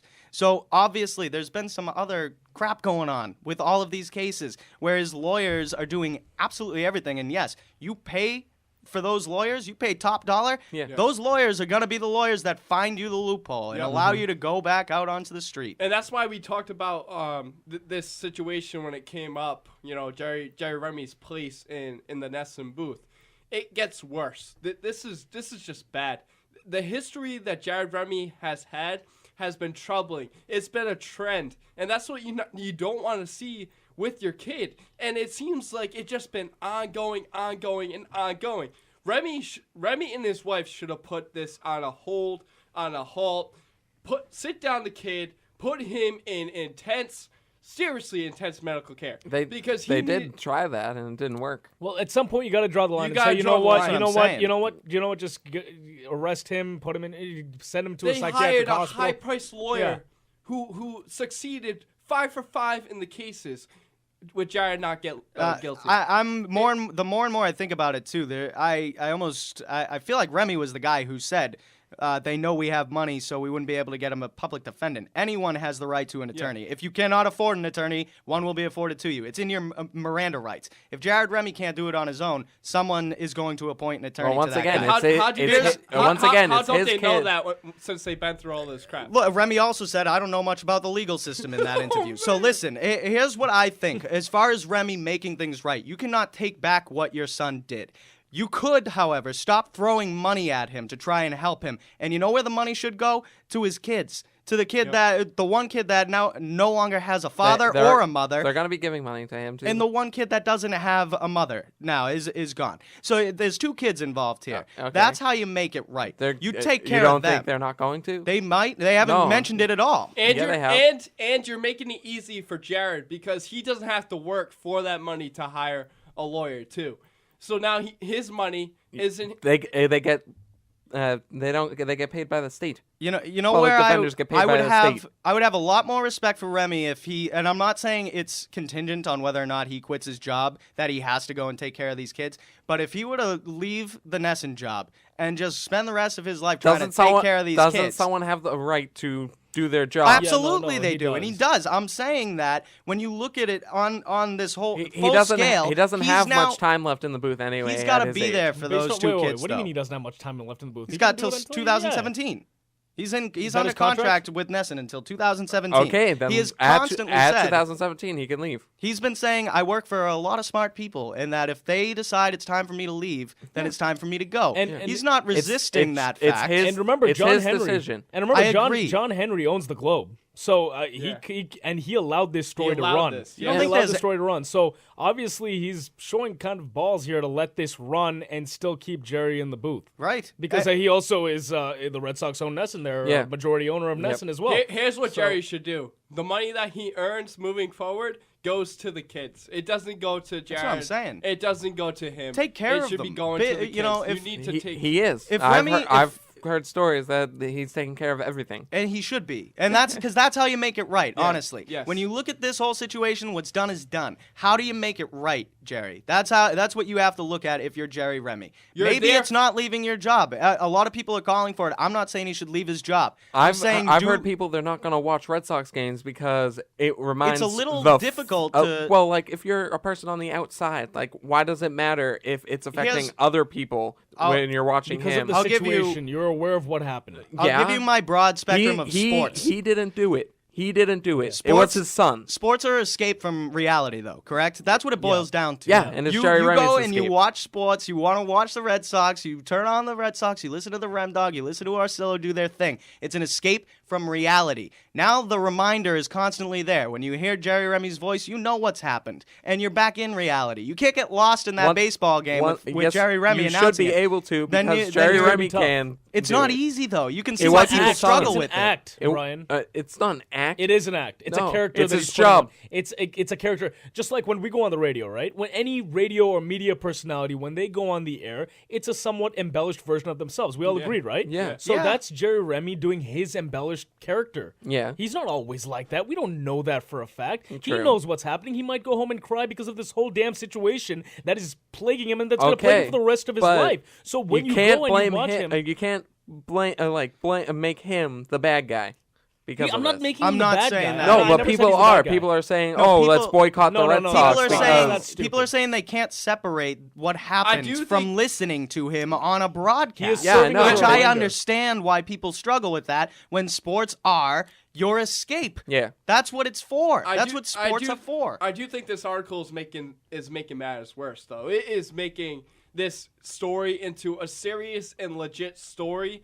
All these facts coming out about this kid, it raises his eyebrows. Absolutely. And it's not going to get any easier for Remy going forward. Well, Alright, the trial but isn't going until back- October, so it's during the off season. goes No, to that's not the trial. point, Brian. But Things going- No, are it's gonna going leak to out. trial Things- in October. No, but here's the thing. That's things, happening? Yeah. It's very possible that things are going to continue leaking out. Correct. So it's going to be tough for him Well, to show what up else at the could leak ballpark. out?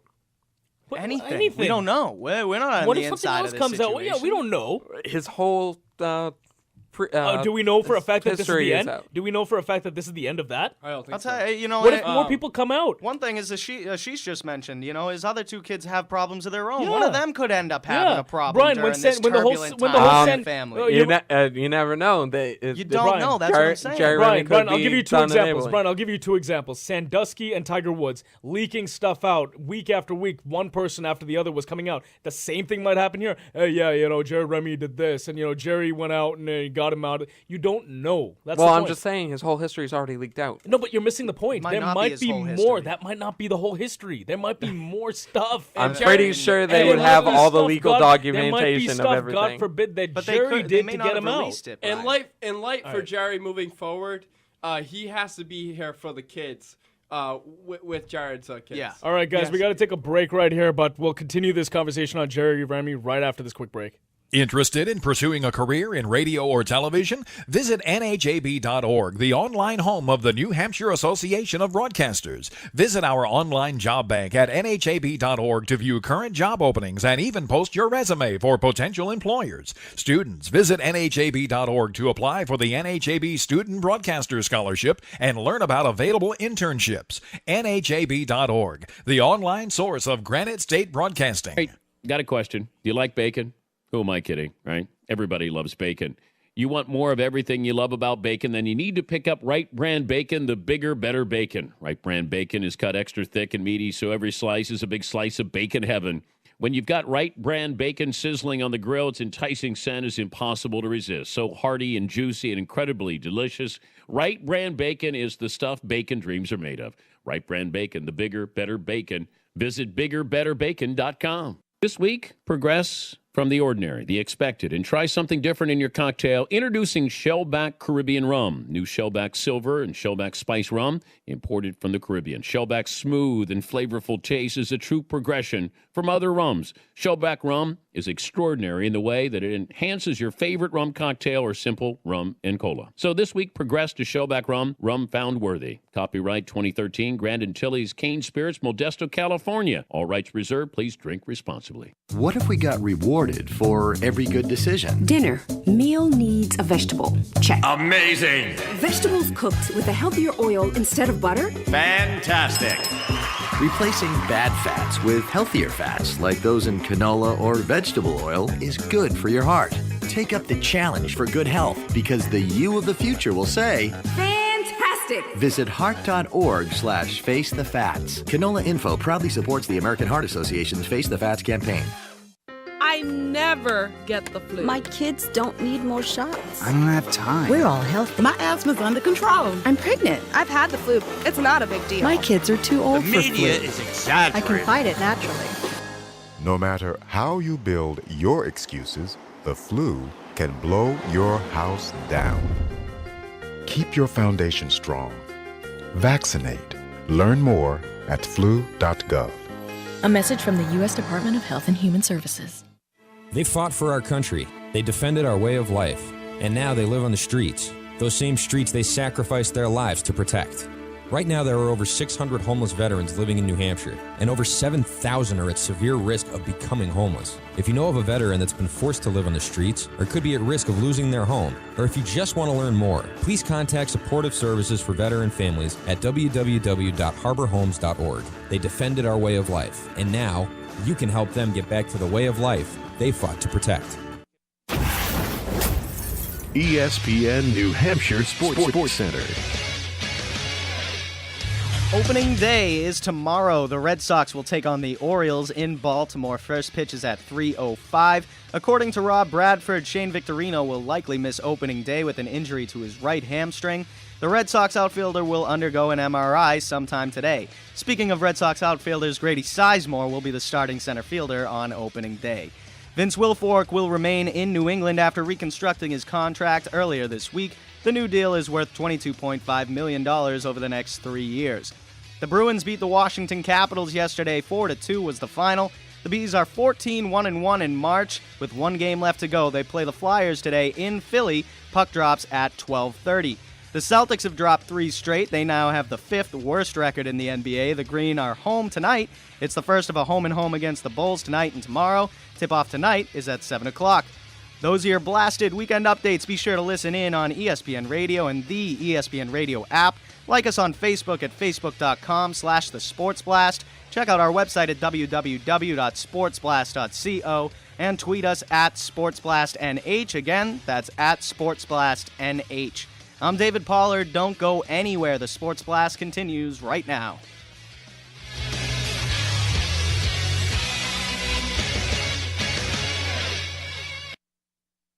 The Sports Blast with Ashish Sharma. I was just going to say that. They said late September. It's October. Come on. Brian Roach. Actually, the Red Sox, if they're leading after 7 innings, were 78-5. After 6, they were 77-7. David Pollard. Jerome McGinley, old but really sturdy. The guy hasn't missed a game in 5 years. And Mark Lozelle. It's the playoffs. You're going up against the best of the best, so you got to bring your A game. ESPN New Hampshire, 900 AM Nashua, and 1250 AM Manchester. All right, welcome back to the Sports Blast, ESPN New Hampshire and ESPNNewHampshire.com. Picking up with the Jerry Remy discussion, guys. It's going to be tough to watch him in the booth this year. There's no doubt about it. Regardless of how you feel about the situation, whether or not he enabled his son, Jared, it's going to be tough to see him kind of do his thing with Don Orsillo and take him seriously. I know, Brian, you were talking earlier today during spring about training, they were very comfortable. Very comfortable with each other. Don Orsillo, like, they seemed to, there was a lineup change. Like, and they were laughing about, like, how they didn't know any of these players. Like, yeah, but see, this latest article just puts a bad taste in my mouth. It does. It's going to be a little. It makes it worse. You should be able to separate two different people. They're two entirely different people. No. That's not what I'm talking about. I'm talking about the shtick, the laughing, the giggling and stuff like that. That's something that I used to really enjoy, but it's going to be, at least initially, tough to watch. Oh, sure. Under the circumstances? I guess. I can see why people struggle with it. That's yeah, I'm sort of impartial as to whether or not the the guy is broadcasting. Like, I can listen to him, and I can forget what happened. Yeah. That's me personally. Same here. I can understand, though, why people would watch these games and struggle with separating, again, reality from the sporting event itself. Exactly. You know, so I get it. I think I'm turning into one of those people because this latest article, it's really alarming. It's harrowing. And it gives input that Jerry Remy was a part of the process of Jared Remy doing all these charges and hiring all these lawyers at high prices and just being a part of this. Yes, but just being a part of it is ridiculous. If he was No, it's not ridiculous. If you're a parent, it's not ridiculous. Brian, No, but you're really taking a very head-on approach to this. I'm not. No, because listen, it wasn't an isolated incident, right? Okay. We saw the rap sheet. Multiple incidents. Yeah, Clearly- parents do that all the time. I've seen it with families before where you they saying it's just right? No, I'm not saying it's right, but you can't put I put Jerry Remy under a bus just because his son the is crazy. unfortunate part of Jerry Remy's situation is that he is a public figure. So Yeah. unfortunately, he is in a position, and he has accepted that position as a public figure, where people are going to find out about any personal issues, family issues, anything like that. He has no private rights. He doesn't have a figure. traditional office job. Okay, He is in front of the camera on a Yes. nightly basis, and people are watching him all across New Yeah. England. It's if tough. If this happened once or twice or even 3 times, no problem. This happened 20 times. And to he got different off Yeah, nearly women. if every you love He time. got off every If single you love your charge. kids so much, you don't want them Listen in to jail. me. I understand trying to help your kid. I do. I get giving money to try and get him psychiatric help, but I can tell you right now that if I ever hit a woman, my parents would disown me in a second. They would Same not here. speak to me again. They wouldn't help me in the slightest bit with my life going forward the second they realized that that was part of my character. Yeah. That's what would happen. Again, that's a personal thing. Exactly. Every parent deals with it differently. I can understand wanting to help your kid get better, but there is a point where you have to say to yourself, they did push it a little too much, but I'm just saying you can't just like throw Jerry under a bus I lose a ton of respect for him. I lose a ton of respect for him. helping his kid. On it, yes, For trying yes, to I an do. extent, yeah. To an Yeah, extent, I do. Yes, And I I do. agree with you, Brian. I do. I agree along your lines of I get that he had to help his kid. Yeah. I do. I again, firsthand, I don't have a kid. But I'm just I don't saying, know. But I can mean, understand yeah, the I lost a sentiment. little bit of respect because he did it way too many times. What about his granddaughter, right? I mean, he allowed this monster that we're describing in Jared to care for not only Jennifer Martell, but his 5-year-old granddaughter, Jerry's.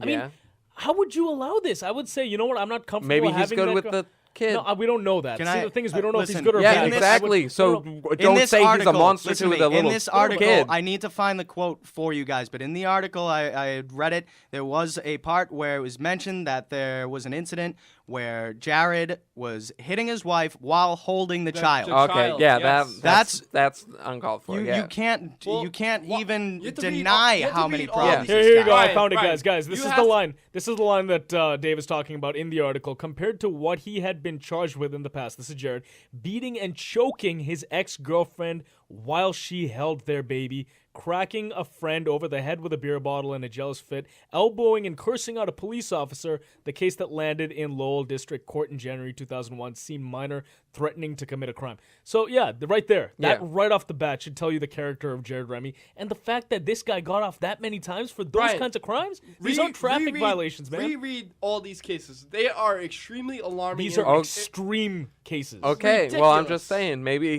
he just kept thinking that, all right, he'll get better. And some parents are delusional like that, okay? It's true. It's very true. Like, I know some people that are like that. And are you saying it's okay, or are you just saying that it's a common thing? I'm saying, like, it can happen, okay? It sure can. But yes, but that doesn't mean you throw Jerry Remy under a bus. Yes, I do. As a parent, I do. I question his parenting. Okay.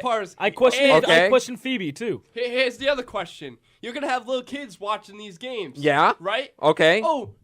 Oh, who's that? Who's that? Oh, that's Jerry Remy. His son killed a person. His son killed a person. He shouldn't be known for that. Well, I'm not telling any kids No, that. me Guy who's either. broadcasting the but Red you're going to Sox have to games. tell them moving forward. No, you don't. You don't have to. I mean, they'll find out on their own when they're old they enough will. to find out. Yeah, If exactly. Remy's still around at that point, he'll probably be gone before half the kids that watch the Red Sox grow he'll up probably and gone understand. at the end of the contract. Sure, but you don't know what's behind that face, behind that camera. That's my point. Right, and no, I get what you're saying, Mark. I do. I wouldn't worry so much about children tuning into the Red Sox broadcast that's and just being an like, example, "Oh, is that Dave. the murderer?" Dave, that's no, just an example. I'm not saying that's and exactly that's what's what I be. mean. I get what you're saying. I get what you're getting at. It's there. like, Mom, I do. oh, that was a funny joke. Who said that? That's Jerry Remy. Yeah. He's the Red Sox broadcaster for Nesson. Yeah, so is he going to come back and be the president of Red Sox Nation, talking about Wally and putting Wally on the little Adirondack chair in the press box? That's and what everything? he was doing in the spring.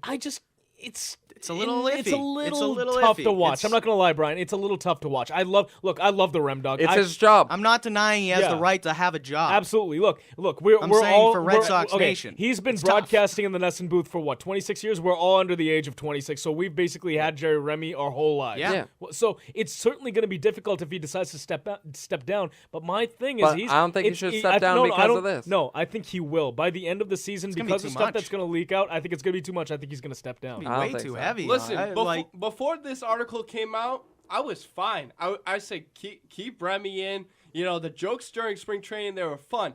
But all these facts coming out is preposterous. Yeah. This is ridiculous. Yes. All these stats on Jared But Remy. as I said, parents. this guy. Yes, but parents who love their children so much think they can do everything for them. Right. As a parent, Yeah, though, but- it's your job to know when you got to take the I agree. blindfold off. I like what Dave said. Well, earlier. once again, and stop- since he was away so much, he didn't know Jerry Remy, everything that was What about going Phoebe? on. assume- What about Phoebe? So are we questioning Phoebe now rather than Jerry? Both of them.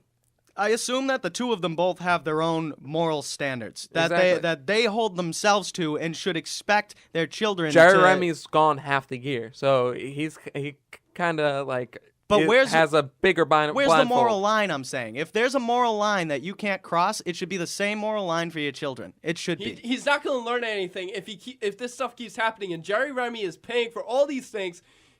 He belongs in jail where he can't do anything. He can't hurt anybody. He can still hurt people in jail. It doesn't matter. They're No, all but I'm criminals, saying- Brian. It's jail. So it's fine if Listen, someone kills a criminal. That's a whole other debate. Yeah, that okay? doesn't even The pertain to guy what we're talking deserves to be put behind bars. I don't care what Where he he's does not- after that point, Yes. as long as he's not out and about in society, Well, once able again- to hurt With women. innocent people. Once again, Woman. as I said, Jerry was delusional because of his love for his kid. Okay, So you're He was justifying his blinded actions? by the fact that he was his child. Exactly. You're justifying his actions, Brian? I'm not justifying anything. That it was okay to bail Jared out time after time? At some point, you got to throw If your hands you up have in the a air and you kid- got to say, I give up. I give up. Yeah, exactly. This kid is too much. I give up. You go do whatever. I'm throwing you out in the street. A lot of the cases 20 happened. times. A lot of the cases probably happened during the summer, and he was like, "I can't be there, so let's bail him No, out." you know what? No, you know what? That is not the way you say. You know what? I'm putting Yes. my job. Okay. I'm putting I agree my with you. job on I hold. agree with you that Okay? that's not the way to do it. Okay, but you can't associate everything that these two do with each other. Like, if you have a kid and he robs 20,000 stores, are people a lot of gonna stores, but okay.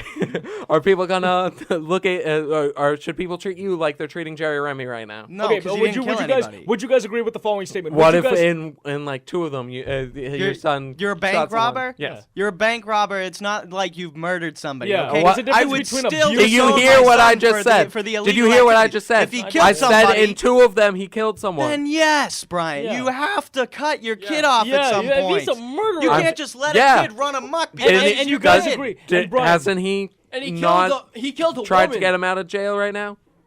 No, he's paying for the lawyer's fees. Everyone has to pay for lawyers. He can get a public defendant. I don't care what He's was 30 said You in that want the interview. best for your children, care. even the best Brian, lawyer. Brian, don't care about aren't, that. aren't you He's a direct? 35 years You are a old. The direct. best for your yeah. children is You- done. no, yeah, you It's are. gone. Yeah, you are a direct reflection. I'm just saying. You are a direct. If you're, He's not if a you, kid anymore. You're a Brian. direct reflection He's of your still your parents. child. He's 35. He's still your He's child. responsible for Grown-ass himself. man. He's Yeah. still your child. Who cares? I don't- He's a murderer. That can't be So your only what you're point. saying is, once your kid turns 18, screw you. Brian, if Screw your child. an 18-year-old makes a mistake like that, then yes, it's not like he's 18. It's not like he's 20. It's not like he's even 25. He's making He's those 35. actions. He's a grown man. Okay. He's responsible He's for still himself. your child. It doesn't matter. He's still you gotta your draw child. the line. Yeah. Draw it at murder. Doesn't matter. Yeah, he did. Draw it at murder. He did. He hasn't. He's He- still what- paying for the lawyers.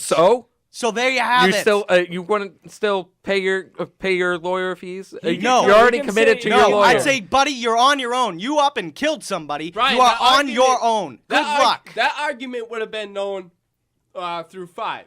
But this has grown to 20 cases with this kid. Once again, Give as I said, it up.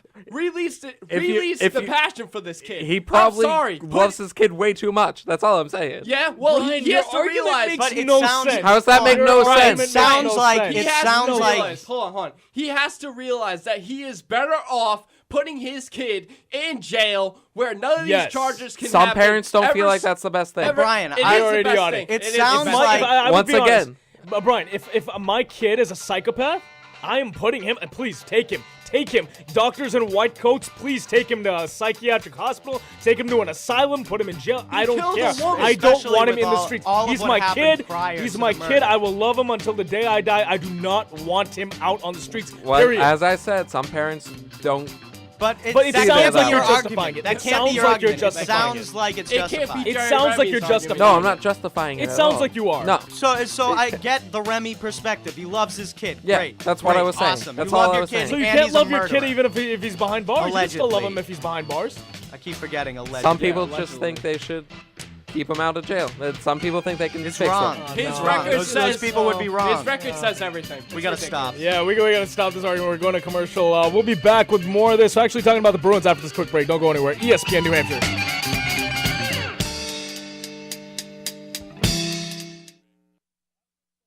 ExpressMed offers urgent care for injuries or illnesses that need immediate attention. ExpressMed's board-certified physicians and clinicians are experienced in providing outstanding urgent medical care at a fraction of the cost of an ER visit. ExpressMed is conveniently located at the Executive Health and Sports Center with easy access to and from Manchester, Bedford, Londonderry, and Merrimack. No appointments are necessary to ExpressMed, but they recommend calling ahead. ExpressMed welcomes all major health insurance, but remember, urgent care is not a substitute for primary care and preventative services. ExpressMed, better care for less. An ESPN Radio Extra Point with Colin Cowherd. So the Lakers apparently may be interested in Mike Krzyzewski. It's not like the Lakers have a lot to offer. And never forget this, is that when Dr. Buss and Jerry West were running the Lakers, now think about that. He kind of created Showtime. The great Dr. Buss and the great Jerry West, They had Shaq and Kobe, and they called Mike Krzyzewski, and he said, no, I'm going to pass on it. Do I really think Jimmy Buss is going to lure him with Jody Meeks and Swaggy P? Not so much there. The reality is, don't go for the brand. The Lakers brand is great. It's not a very good job right now. Look, friend, there's nothing worse than an engine that can't pull its weight. Take any tough job. Cutting wet grass, earth moving, whatever. Once you dig in, most engines sound like this. No. Ew. Whereas a Kohler engine, well, that sounds like this. Gimme full throttle. Let's do this. They say only the strong survive. We tend to agree. Trust your machine to a Kohler engine. Find your dealer at KohlerEngines.com. And now, another golf confessional brought to you by Golfsmith. A man said he recently informed his wife he's going to start waxing his chest, only because the waxing place is right near Golfsmith. And they're about to have trade-in days. For a limited time only, when you trade in your old clubs, you get a 50% bonus towards new ones. He's got a lot of clubs to trade in, so he's going to wax his chest, eyebrows, back, and, well, just check out trade-in days at Golfsmith. Anything for golf. Type 2 diabetes is a serious chronic health threat in America. It affects tens of millions of people. Many people who have the disease don't know it. Diabetes can cause health problems such as heart disease, strokes, amputations, and blindness. Talk to your doctor, get screened if you're at risk, and learn how to avoid becoming one of the millions of new cases of diabetes each year. You can help prevent type 2 diabetes. A message from CDC and HHS. Welcome to Dial a Movie, your one-stop guide to what's playing. For the Hollywood blockbuster, Anything But Sunshine, press 1. For the romantic comedy, Anything But Sunshine, press 2. And for Anything But Sunshine... You expect options everywhere else in life. Are you getting them when it comes to your medical treatment? Explore all your options and talk with your doctor about what's right for you. Knowing your options is the best option. Learn more at ahrq.gov. That's ahrq.gov. Brought to you by the U.S. Department of Health and Human Services and the Ad Council. Do you get nervous when alcoholic beverages come into your house? Do you try to smell the drinker's breath without being noticed? Living with a problem drinker can be scary and lonely, but local Al-Anon family groups can help. You might be surprised at what you could learn in an Al-Anon family group from people just like you. For more information, go to alanonfamilygroups.org or call 1-888-4AL-ANON to find an Al-Anon meeting near you. The biggest name in sports, catering to your local roots. ESPN New Hampshire, 1250 WGAM Manchester, 900 WGHM Nashua. What if you got rewarded for every good decision? What if your heart had a special way of letting you know it appreciates your healthy choices? I've got to get my family to eat more vegetables. Amazing! And instead of cooking with butter tonight, I think I'll saute our veggies with heart healthy oil. You're a genius! So really, would your food choices pay off in heart health? Did you know that when you replace bad fats with healthier fats, like those in canola or other vegetable oils, it can lower bad cholesterol levels, and that's good for your heart. Here's a winning idea. Take up the challenge for good health, because the you of the future will say, Fantastic! Learn more at heart.org/facethefats. Canola Info proudly supports the American Heart Association's Face the Fats campaign. The war had been going on for 2 years, and I got the calling. I got the calling to join the service and support the boys over there. Thousands of American troops have come home from the wars in Iraq and Afghanistan, suffering the effects of post-traumatic stress and traumatic brain injuries. I never thought that I would have PTSD. I thought that I had enough coping skills. I don't think anybody who goes into combat could ever honestly say that they're not different when they come home. What you take as a simple thing is not so simple for me anymore. I'm gonna have my good days and my bad days, and I really don't like those bad days. I would say to those people that are out there, don't brush us aside and don't count us out.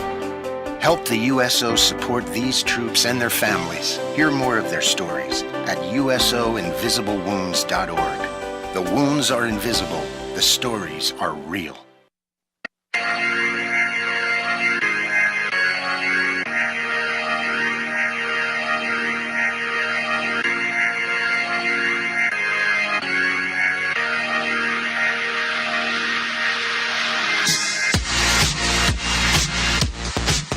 Back here on the Sports Blast, ESPN New Hampshire and ESPNNewHampshire.com. Remember, you can go to the website and go to the top right where it says Listen Live, and you can stream us online as well as on your radio, 900 AM Nashua, as well as 1250 AM Manchester.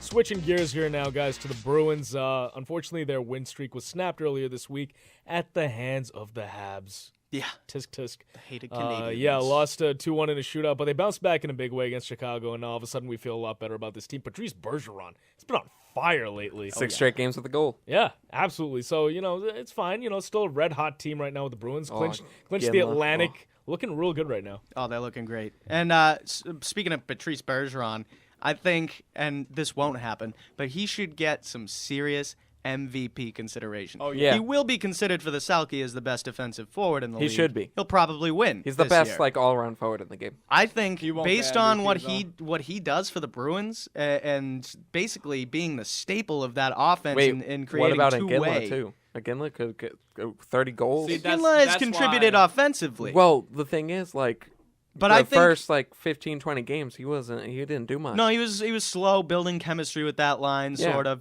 but now he's hit 30 goals, which he's done 11 other times in his career. Yeah. It's not unlike Jerome McGinley to get 30 goals in a season. And I don't deny that he's had a huge impact on this Bruins team. But I think that when you look at Patrice Bergeron and what he does for this team in particular, bringing that defense, and now this year, 26 goals on the season, he's bringing the offense as well.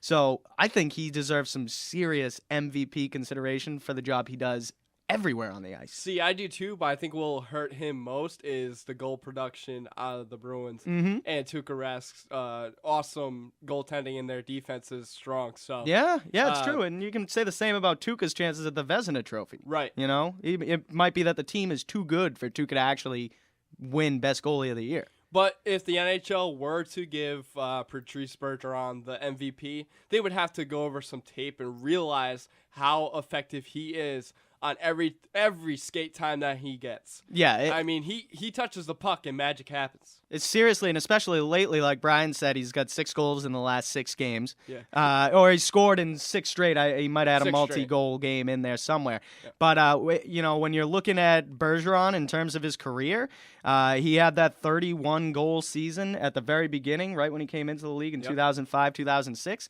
Since then, his high is 22. Wow. He underwent those the 2 concussions that he had that took him out for a good chunk of time, came back, started working on the defensive skills that we see Bergeron exhibit almost on a nightly basis, and those things really they have legs. The defensive skills for Bergeron are always there. He's always going to be a good 2-zone player. But now, for the first time in almost a decade, we're seeing Patrice Bergeron get up around the 30-goal mark. He could end with 30 goals if he keeps the streak up. He's got 26 right now, and again, that's more than he's had since 2005 when he scored 31 before he got the concussion. So you cannot deny how impactful Bergeron is on this team. Bruins fans know it. Anyone around the organization knows it.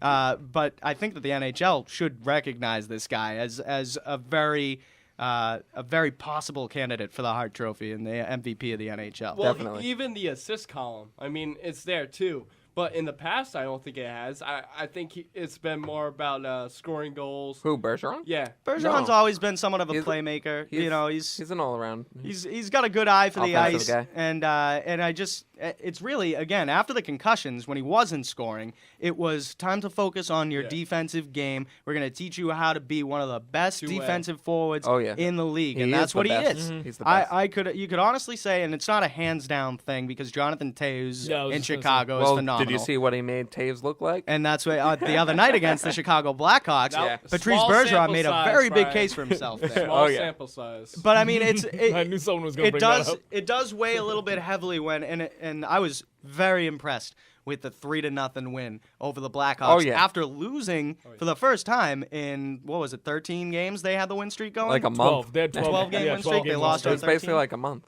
Yeah, and they still have the point streak going. They still got a point for the shootout loss. Yeah. And when you look at March, you go all the way back to March 1st. They lost to the Capitals 4-2. They're 14-1-1, and the only other loss was the Canadiens. It came in a shootout. Yeah. You know, you can't really weigh the shootout loss too heavily anyway. What, points in 15 straight? Is that correct? It's got to be 15 straight. Yeah. Well, no, it's 16 now. Because at 14, no, I'm wrong. 15. You were right. 15 straight. They've got the point streak intact. They're the best team in the NHL. They have the most points at 109. They have the most wins at 51. They score at a ridiculous clip. I know they're top 5 in scoring. They're top 5 in defense. When you're looking at this team, it's scary how exciting. good they are right now. It is a machine-like organization. They have what? Functioning at a high level. How many funny because players do they have at 20 or more goals right now?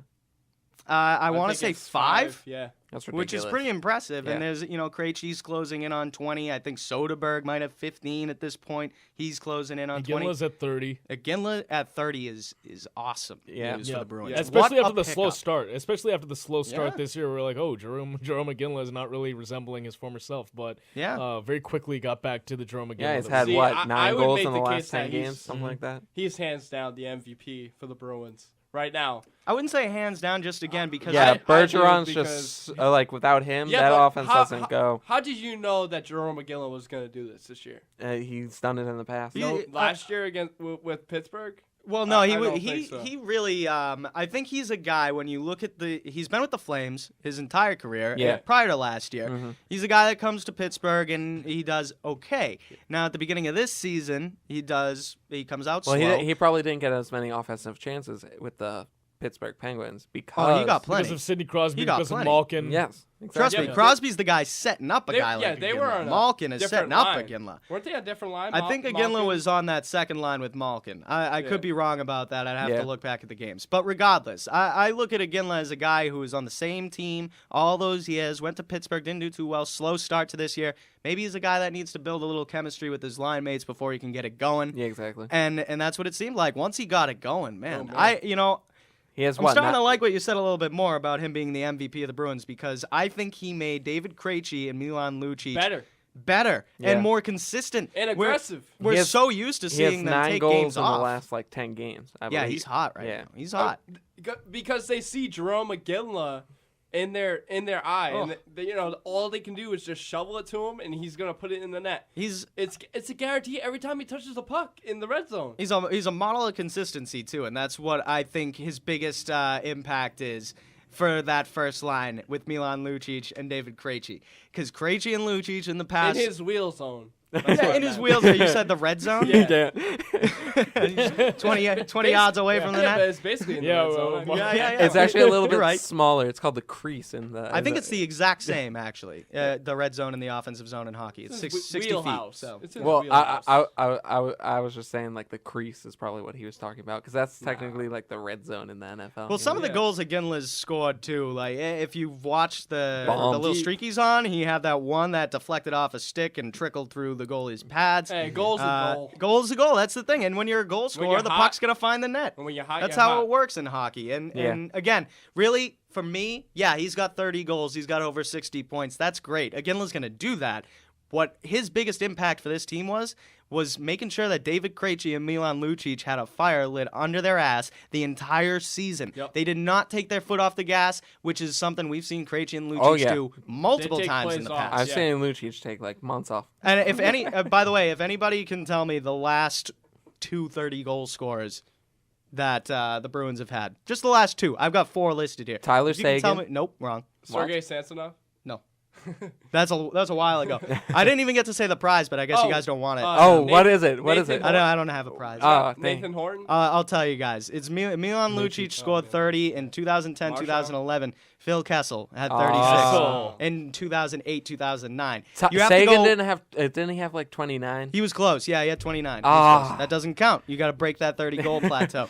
Bergeron had 31 in 2005, 2006, and then you got to go back to when Glenn Murray scored 32, I think, in 2003 and 2004. So the Bruins are not a team with many 30-goal scorers coming through their doors. Well, obviously. Ginla is a breath of fresh air when you look at it like well, that. How many does Bergeron awesome. have right now? Bergeron is 26. And he's right there. And again, Bergeron had it in 2005 and 6. And the way he's been playing recently, Six it's not that much of a stretch. Yeah, it's not that much of a stretch that he could reach 30 by all the guy could do. I would love. I think for Bergeron, that would be a really nice, plateau to hit, that 30-goal mark. How many more years with Bergeron? Wow. Well, he signed an extension. Yeah. He signed an extension recently, for right? At least 8 years. Yeah, at sweet. Least.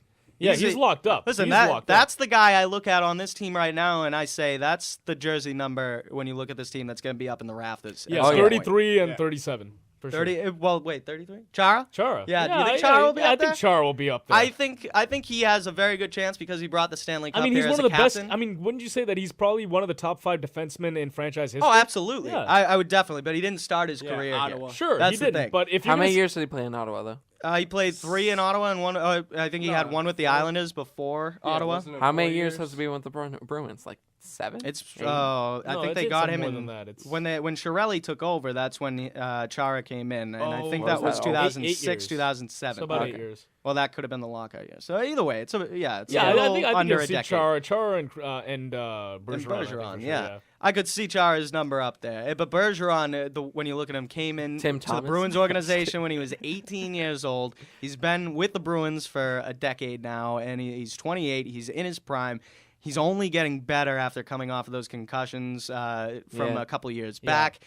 There's nowhere to go but up for this guy. I think it's amazing to watch him. I think Claude Julien's having fun with this team too. I would because but he's also inserting different defenders to play alongside Chara, to play alongside Yeah, you got Barkowski, Hamilton, Krug.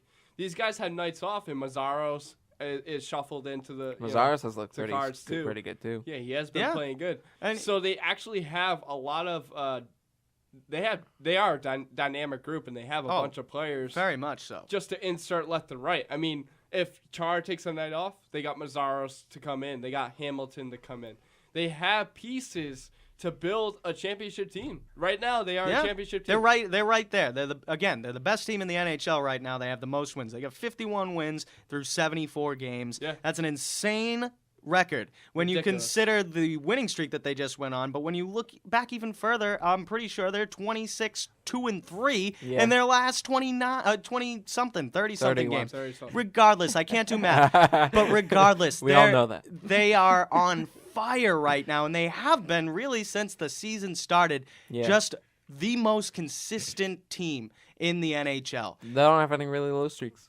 No, they don't lose more than 2 games in a row. They never lose 3 games in a row. It's like the Red Sox last year. Right. I'm telling you, it's because of Ginla. I'm telling you right now. Ginla's a huge part of it. This guy is streaking, and he's what not. about some Tuukka? Tuukka's playing Chad really well. There's going to be some hardware coming to the Bruins this year. Chad Johnson, yes, they got his 16th win. He's 16-3. Your backup goalie is 16-3. Tuukka Rask should. Two shutouts. Two shutouts, yeah. I was going to say, that's crazy. Tuukka leads the league, which 6 shutouts, I believe. Seven shutouts, yeah. Wow. And Tuukka should be seriously considered for the Vezina Trophy. Oh, yeah. Chara should be seriously considered for the Norris. Bergeron, you already know, is pretty much a shoo-in for the Selke. He should be considered for the Hart. Sweep the awards. That's what I'm saying. The only piece of hardware right now, Triple Crown, MVP, Cy Young. And you know what? The only piece that matters, obviously, they got to win that Stanley Cup. Yeah. That's the only piece of hardware that matters. Yep. Like, that's why the Tigers were a disappointment last season. Yeah. Yeah, very true. Who cares about the individual accolades if you don't win the whole thing? Once they started winning, once the Tigers didn't lose 100 games a year.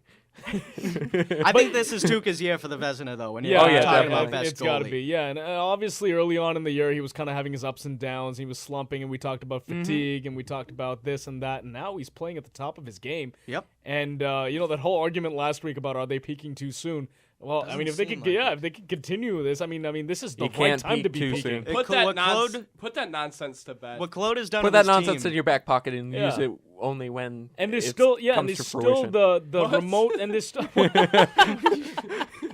and there's still, there's still the remote possibility that Talking Dennis nonsense. Seidenberg could that rejoin actually your made team sense. at some point during the postseason. right? Which I put that in the improbable category because I just don't see it with it was an MCL ACL strain. You know, that's a big injury for a guy that's going to take a lot 6 of, to 8 months, and at the end of the 6 months is the Stanley Cup. Yeah. So, I mean, listen, defense in the NHL playoffs, more than anyone, take a pounding. This guy, if he comes back too soon, it really could be messy going forward. So I'd be But very you can't careful rule with it out Seidenberg. because it is Right. technically a possibility. And it would be wonderful to have him back at almost full strength if that were the case.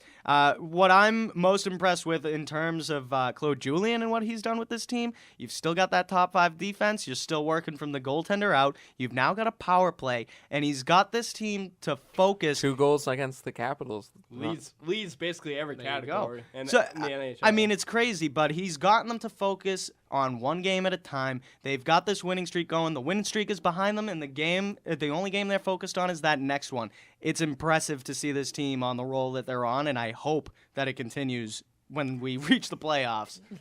Brian is signaling. What's that signal right there? Are we done? Are we done talking about the Bruins right Yeah, now? the little gunslinging signal. I know we're at the break, correct? So Well, I'll just say I think that's what very that means. very excited at the role that the Bruins are on right now. Thank you, Dave. He is, in fact, right. We are at a break, so we're going to take that. We'll be right back here on the Sports Blast. Don't go anywhere. Ryan Frank of Pelham High School is our Apple Therapy Student Athlete of the Week. Ryan is the senior captain of the Pythons basketball team and a terrific student in the classroom. I recently had a chance to catch up with Ryan on the eve of a big playoff game. Congratulations on being named the Apple Therapy Student Athlete of the Week. Thank you very much. Appreciate the time here. I know you're busy. A lot of success on the floor this year under head coach Matt Ryan. You were telling me off air a moment ago, the key in your mind has been the chemistry of the 7 seniors. Yeah, that's right. We've been playing together for about 8 years now, so I mean, we know the ins and outs of each other. We know all the little tendencies that we like to do on the court, so we work really well together. Everything just flows. Is basketball your favorite sport? Yeah. Up until about a year or 2 ago, it was baseball, but then, because I mean, I was really never that good at basketball. I was one of the worst players on the team up until freshman year. I didn't make the middle school basketball team, so freshman, sophomore year is when basketball really became a big part of my life. So. And all of a sudden, you just kind of got good, or what happened there overnight, seemingly? Well, the big thing was I hit like a 6-inch growth spurt. I'm actually 5'10". I have like a 6'3" wingspan though, so that's part of my repertoire. Joined by our male student athlete of the week, Ryan Frank of Pelham High School. 3.83 GPA in the classroom. You've got some options next year. You're looking to jump into accounting. Has school always kind of come easy for you? Yeah, it's actually kind of funny because a lot of people, they make fun of me because I'm like one of the biggest procrastinators out of everybody. I mean, I wait till the last second to get everything done, but all that matters is I get the job done when it comes down to it. So. That sounds like something I used to say when I was your age. Very good.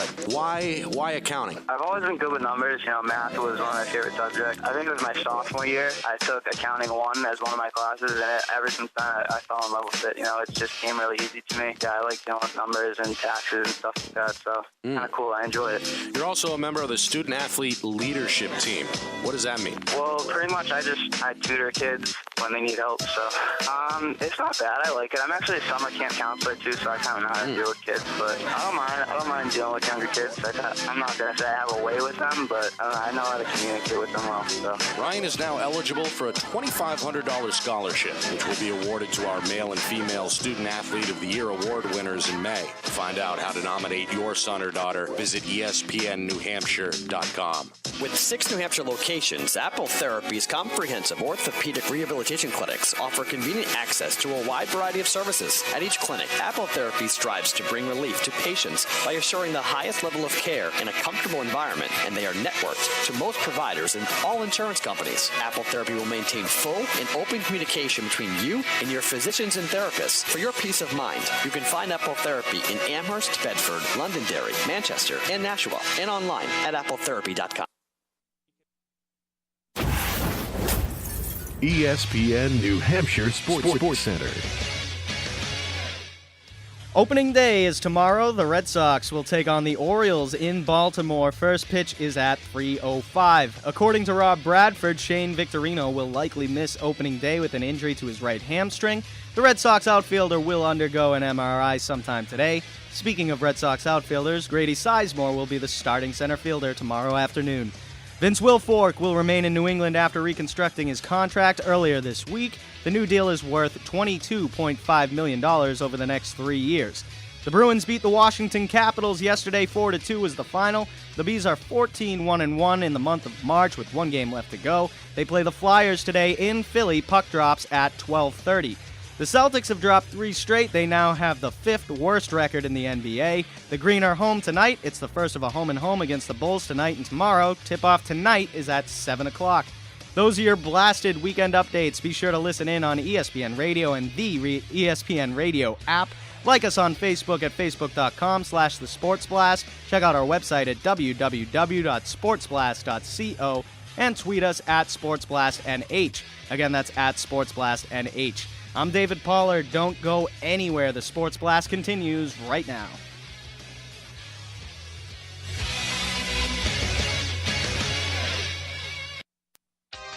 The Sports Blast with Ashish Sharma. That, to me, looks like a hell of a lot of fun, and I would want to be on a bobsled team. Brian Roach. Vereen, he was playing at least 50% of the snaps, and they didn't look his way at all. David Pollard. He's talking after the game like, oh, it didn't have anything to do with my teammates. Yeah, you're damn right it didn't have anything to do with your teammates. You weren't thinking about your teammates. And Mark Lozelle. I mean, it's the same defensive schemes, but techniques and the signals are different. And the way he caught on, it was just amazing to see. ESPN New Hampshire, 900 AM Nashua, and 1250 AM Manchester. All right, we can finally get into the topic that we were teasing earlier in the show. The big news that the Northwestern football program actually won a bid earlier this week to unionize. And it's been met with, obviously, a lot of controversy. Some people like it, some people don't. Some of what this new unionization states is that the athletes are, in fact, or should be considered employees of the university, and they are seeking, these athletes, medical coverage, concussion testing, stuff like that, but they are also potentially seeking financial compensation, which could change the face of NCAA athletics. I mean, essentially, they might open up a can of worms, because this is Northwestern football we're talking about. Yeah. What happens with SEC?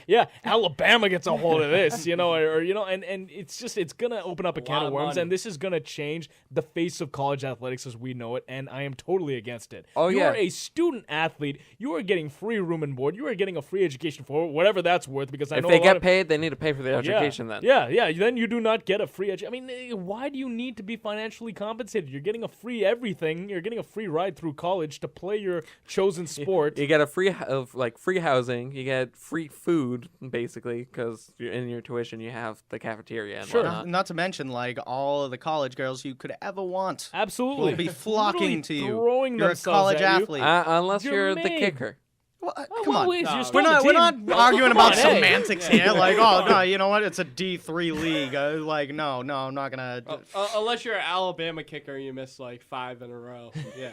Yeah, exactly. Yeah, maybe that night you're not able to We've get all some. seen A.J. McCarron's girlfriend. Oh, yeah. All right? They got engaged. Yeah, they got engaged. Did they? Yeah. So fiance now. It's But Alabama. no, but see, the thing is, and Mark, in the break, you were talking about, hey, this is not such a bad idea. My idea behind that is, with big events like NCAA tournaments and March Madness, and you got the BCS championship, and those are fun. They are fun, but they are the fun, just like tournaments in they states. are, No, but let they, more get in. They consume money. They get. It's money. a multi-billion-dollar industry. They get money in return. Sure. So what's the product going on to the television and those fields? You're getting the opportunity to market yourself. You're getting the opportunity to market yourself for those who have the potential to go pro and actually make some serious dough. Right. But then Kaminsky. Yeah, but right now I feel like you should get compensated a little bit for your. That money your goes back to the school, so that they can invest it in better facilities. Yeah, Mark, they're not employees. And again, it gets a little messy, right? Because you're talking about individual programs here. You're talking about Northwestern football. If other sports, like you look at certain programs in certain schools, there's usually one program that dominates. Alabama, it's all about the football team, the Crimson Tide. You go to Duke, it's all about Duke basketball. You know, there are certain programs. Now, how do you differentiate? Duke soccer's actually pretty good. What? Duke soccer is actually pretty good too. Fine, okay, but Duke basketball is what my point is. Individual programs most of the time, except for obviously BC, they're big in basketball, hockey, and football as well. BC is huge in basketball. No. I didn't say they're huge. No, they're all right. But I'm saying that they're not even all right. So Brian, not this year, but I'm just saying in general. Not in the past 10 years. There are three. My point is, when I look at BC, I look at the hockey team, the basketball team, and the football team. I look at hockey. I just look at hockey. Okay, fine. But my point is, certain programs excel at one sport. Usually, Duke, Alabama, usually, right? USC. You don't talk about USC basketball. You talk about USC football. The Trojans, usually, you're talking about football. So when you're talking about programs here, is it going to be a union per program? Is it going to be a union for every sport? Because how do you differentiate that? Because there are certain programs that bring in more money than others. Well, didn't they fight the petition anyway? Right. Like, it's getting appealed. It's getting appealed right now.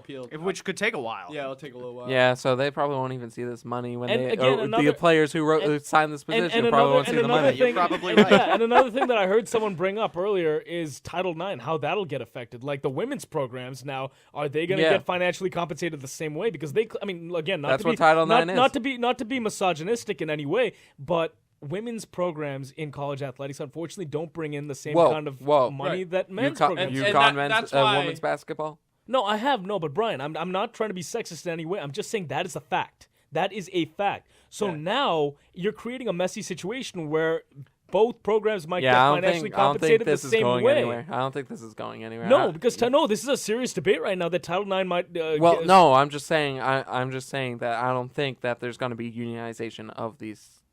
Well, that's what you think. But if there is a movement that could potentially have this approved, then this is going to be a serious discussion. Because they're already getting free education and everything else. Well, right. They want 4 Don't you think it would save the school some money too? They're looking for a number of improvements. No, now. How would that save the school money? Well, here's my thing. If they're paying the student athletes to play, how would that save the school money? Well, they would get money from, like I said, say it's a big tournament, say it's a big championship. They're going to get money. They're going to get compensated for advertising, for all these. They get that already. But how are you going to set a rate for how you pay these players? Are you going to pay them based on skill level, like you do at a pro level? Are you going to pay every single player the same amount? I pay every player single amount. Yeah, see, that won't fly. But is it across different programs though? Is it the football program, the basketball program, the lacrosse program, the soccer program? Are they all making the same? And every school. No, it would have like that. Here's my thing. It would have to be separate unions. It would have to be a union for football, basketball, and whatever. In every college. But because as I mentioned just before, popularity and different programs bring in different amounts of money depending on the school you're talking about. So Mark, if these students start getting paid to play, do you then take away their scholarships? Yes. You have to. Yeah, you would have to do that. Now they're seeking 4-year scholarships. They want better medical coverage. They want concussion testing, and they want to get paid. You don't like medical coverage? I'm fine with the medical coverage. I'm fine with the concussion testing. No, but you're getting a free room and board. You're getting a free education again for whatever that's worth. Because a lot of these athletes, they don't see that money. Yeah, they don't know. No. My point is a lot of them. Technically, it's paying for them to go to the school, so they do see the money. So they're getting paid. Yeah, they don't have to pay for college. That's their money. That's huge. That's money they're saving. Right. And again, some of them are there to actually learn as well as play, and some of them are just there to get exposure and then go pro. Yeah. So it depends on their circumstance. At the end of the day, most of them, unless you're a walk-on, but most of them are there on a full scholarship and don't have to pay a cent to be there. Room and board and education. Isn't that almost like getting financially compensated anyway? Especially since these schools are $40,000 $45,000 a year. Well, what are you gonna do? Would you then give a student who's coming to be an athlete at your school? Would you give them the amount of money they would be spending on their tuition to spend as they please? Because that's where I think it gets dangerous for those students who haven't really got the life experience to know how to spend their money yet. And also, they would have to pay for their school, so all that money's going back to the school. And not to mention, you start paying student athletes, I can guarantee you the name gets changed to athlete student because what are you gonna focus on? If you're getting paid to play basketball at college, you're gonna. I know, but it would get a lot worse though. It's already they're bad. trying to make it a 2-year stay in the school anyway, so they can actually get an education. I know for a fact that there are obviously teachers around there in college where they'll give an athlete who has no right getting an A in the class an A in the class. Like the UNC. That happens between teacher and student.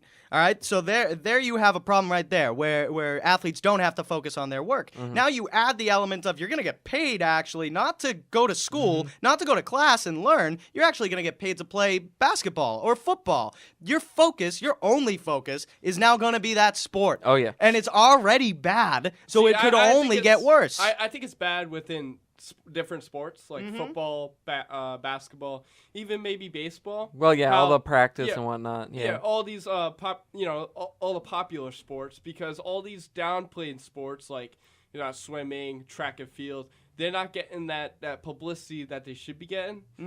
But NBA has their I guess you could say athletes that are becoming pretty good. What? Bowling doesn't get the recognition. All those PBA people. What I'm saying is, the athletes on the court and field, they're a product. They're a product to whoever's watching. So without those athletes and without those players, the sport would be nothing.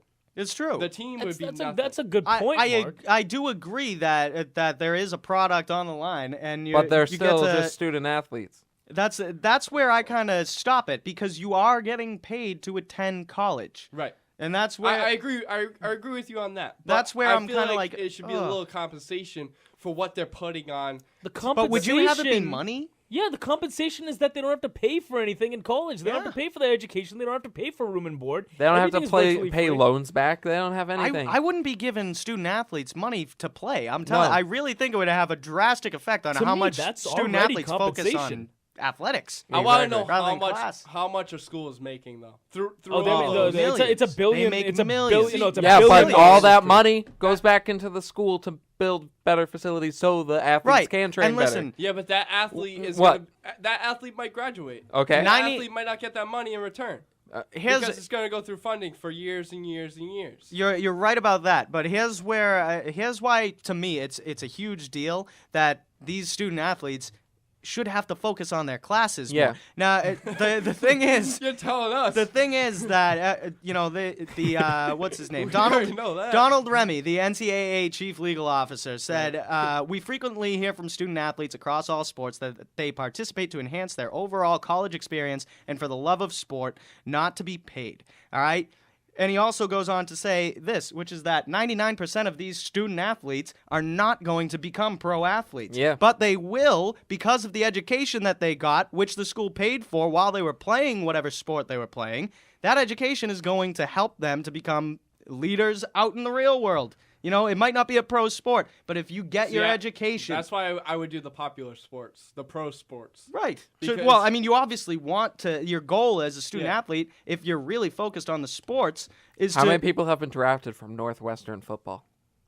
I mean, it's not a huge program, but I know there are a few. There are a few. I mean, that's not the point. The point is saying. They're not going to be pro football players anyway. Exactly. So the point is, go and get your education. I have a problem with Northwestern unionizing this because they're a nobody. But at least let it be like this school is like Alabama or something. Auburn or Alabama or LSU. That's because they don't think they need it because they get a free education. And I think it might actually, if anything comes from this could be, the pin that dropped that got the ball rolling on this whole entire unionization of college sports, That would not be good. Peter Orr, the National Labor Relations Board regional director, is the guy that approved this. He said, that these guys should be considered employees and are ordered an immediate election to create a union board. This is the most ridiculous thing I've ever heard. One of the reasons was they work 20 to 50 hours per week.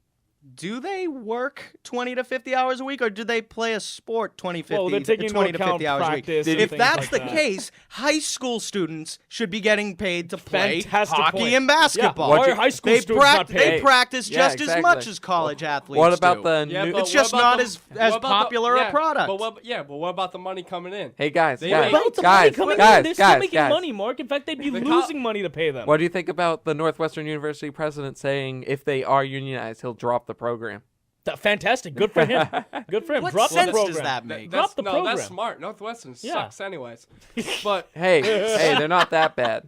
Relax. Yes, they do. They could beat the Dolphins. But what sense does I'm just kidding. I was messing around with you. What sense does it make to even go through with the petition if they know that the guy's just going to drop the program? Why even go through with the petition? Exactly. Why do it? Exactly. Why is this happening? I don't know. Why are we talking about this? And I really like, was it you, Brian, that said, why is it Northwestern of all schools? Yeah. I mean, like, seriously, you're Northwestern. You're not your football program's not. Oh, Mark said No, that. I originally said it, and then you said it. And My then point is that's my point. my point is that's actually an excellent statement. Like, why of all football programs across college athletics, no, Northwestern is the one that has to unionize and demand to get paid. I mean, if it's anyone, it should be LSU or Alabama or Auburn, Florida, USC. See, I wouldn't have a problem if it was that school. Well, maybe Northwestern because of the program is a little less. You're not as popular as a football player, so maybe those bigger schools don't have much to complain about. Yeah, they're living the life at those bigger maybe schools. They'll get some ridiculous thing ever. Yeah, but maybe they'll get some true athletes there if they're gonna start unionizing. They'll get some top recruits. Attracted to the money. Attracted to the money. Who knows? But I really think it strongly needs to depend for these student athletes on whether or not they're getting the scholarships as well. You don't want, as a student athlete, you don't want someone to give you money instead of a scholarship. Are you kidding? Yeah. Take the scholarship. Take the free education. Do your thing. Go to class. Get smart. If you don't become a pro, get a job. Do well. Be a leader in life like you were on the court, on the field. Do that. Yeah, Dave, you're preaching you're preaching to the choir, but at the same time, it's all about money and promotions and advertising with college these days. It's not about education. Who cares about that? All right. Everyone should care about education. All right, guys. Final break of the show. We'll be coming back with the Blast Off right here on the Sports Blast. My name is Sue Smith. I'm 38 years old, and I work at a graphic design company, which is funny because I couldn't even draw a stick figure when I was a kid. But I met someone who told me, you know what? You can do anything if you really want to. And if the teenage me were here, she'd tell you, I wouldn't be into drawing and art if it wasn't for big brothers, big sisters. Most kids from my neighborhood don't get into art. They get into trouble. But I was lucky because my big sister showed me early on that I didn't have to be like most people. And to the young me, that meant a lot. My big sister's name is Sheila, and Sheila is the reason that this 8-year-old grows up to have an amazing job as a graphic designer. Whether you donate money or time, you're helping Big Brothers Big Sisters help a child.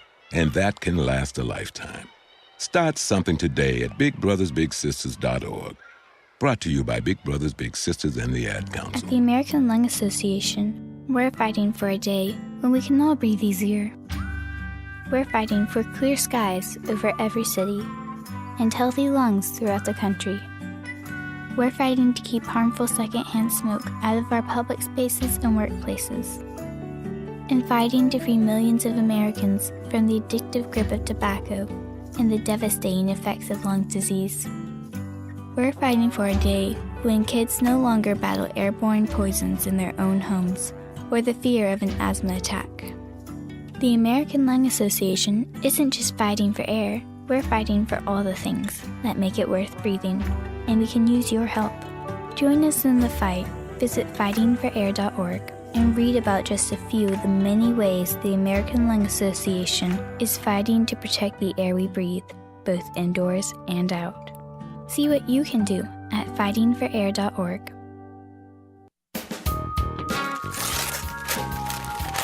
Whoa, a new digital music player. Thanks, Mom. Oh, I'm glad you like it, because I can't wait to toss the big stereo. And now that we got your dad that big HD TV he wanted, we can throw out our old TV, too. Hold up.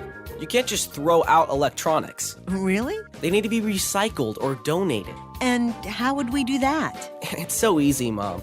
Today, recycling electronics is just as easy as buying them. GreenerGadgets.org has all the info. We just enter our zip code to find a certified recycling center nearby. There are thousands of them, and new ones are being added all the time. Some of our local stores are even certified recycling locations. I like that. Did you know that some of the stuff in our old electronics could be used to make new products and conserve natural resources? Well, okay then. Let's gather them up. What was that website again? GreenerGadgets.org. We just enter our zip code and go. ESPN New Hampshire Sports Center. Opening day is tomorrow. The Red Sox will take on the Orioles in Baltimore. First pitch is at 3:05. According to Rob Bradford, Shane Victorino will likely miss opening day with an injury to his right hamstring. The Red Sox outfielder will undergo an MRI sometime today. Speaking of Red Sox outfielders, Grady Sizemore will be the starting center fielder tomorrow afternoon. Vince Wilfork will remain in New England after reconstructing his contract earlier this week. The new deal is worth $22.5 million over the next 3 years. The Bruins beat the Washington Capitals yesterday. 4-2 was the final. The Bees are 14-1-1 in March with 1 game left to go. They play the Flyers in Philly. Puck drops at 12:30. The Celtics have dropped 3 straight. They now have the 5th worst record in the NBA. The Green are home tonight. It's the first of a home-and-home against the Bulls tonight and tomorrow. Tip-off is at 7 o'clock tonight. Those are your blasted weekend updates. Be sure to listen in on ESPN Radio and the ESPN Radio app. Like us on Facebook at facebook.com/thesportsblast. Check out our website at www.sportsblast.co and tweet us at SportsBlastNH. Again, that's at SportsBlastNH. I'm David Pollard. Don't go anywhere. The Sports Blast continues right now.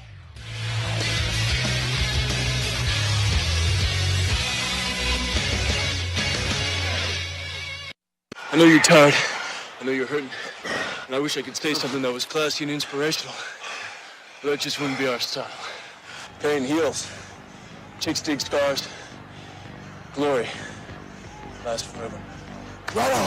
2, 1, boost ignition, and liftoff. Without much further ado, it's time for the Blast Off. What is this? It's kind of like a free-for-all fun fest. ESPN New Hampshire. We're talking about their stats in 14-mile-an-hour plus winds. The winds aren't going to be 14 plus miles an hour. We couldn't wait for the forecast to come out to find out that this story wasn't relevant at all. Shut up, Dave! 900 AM Nashua. There's a reason why he's playing back, because he wants out. I don't want to hear your excuses! So you probably go to the Lakers just to live it up in L.A. You're going to love it. You're going to love it. Now, how do you like them apples?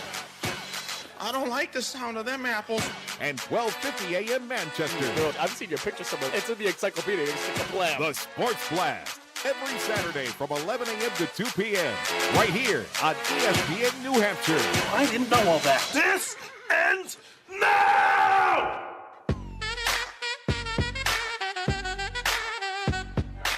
Welcome back to the show. It is the Blast Off segment here on the Sports Blast, ESPN New Hampshire and ESPNNewHampshire.com.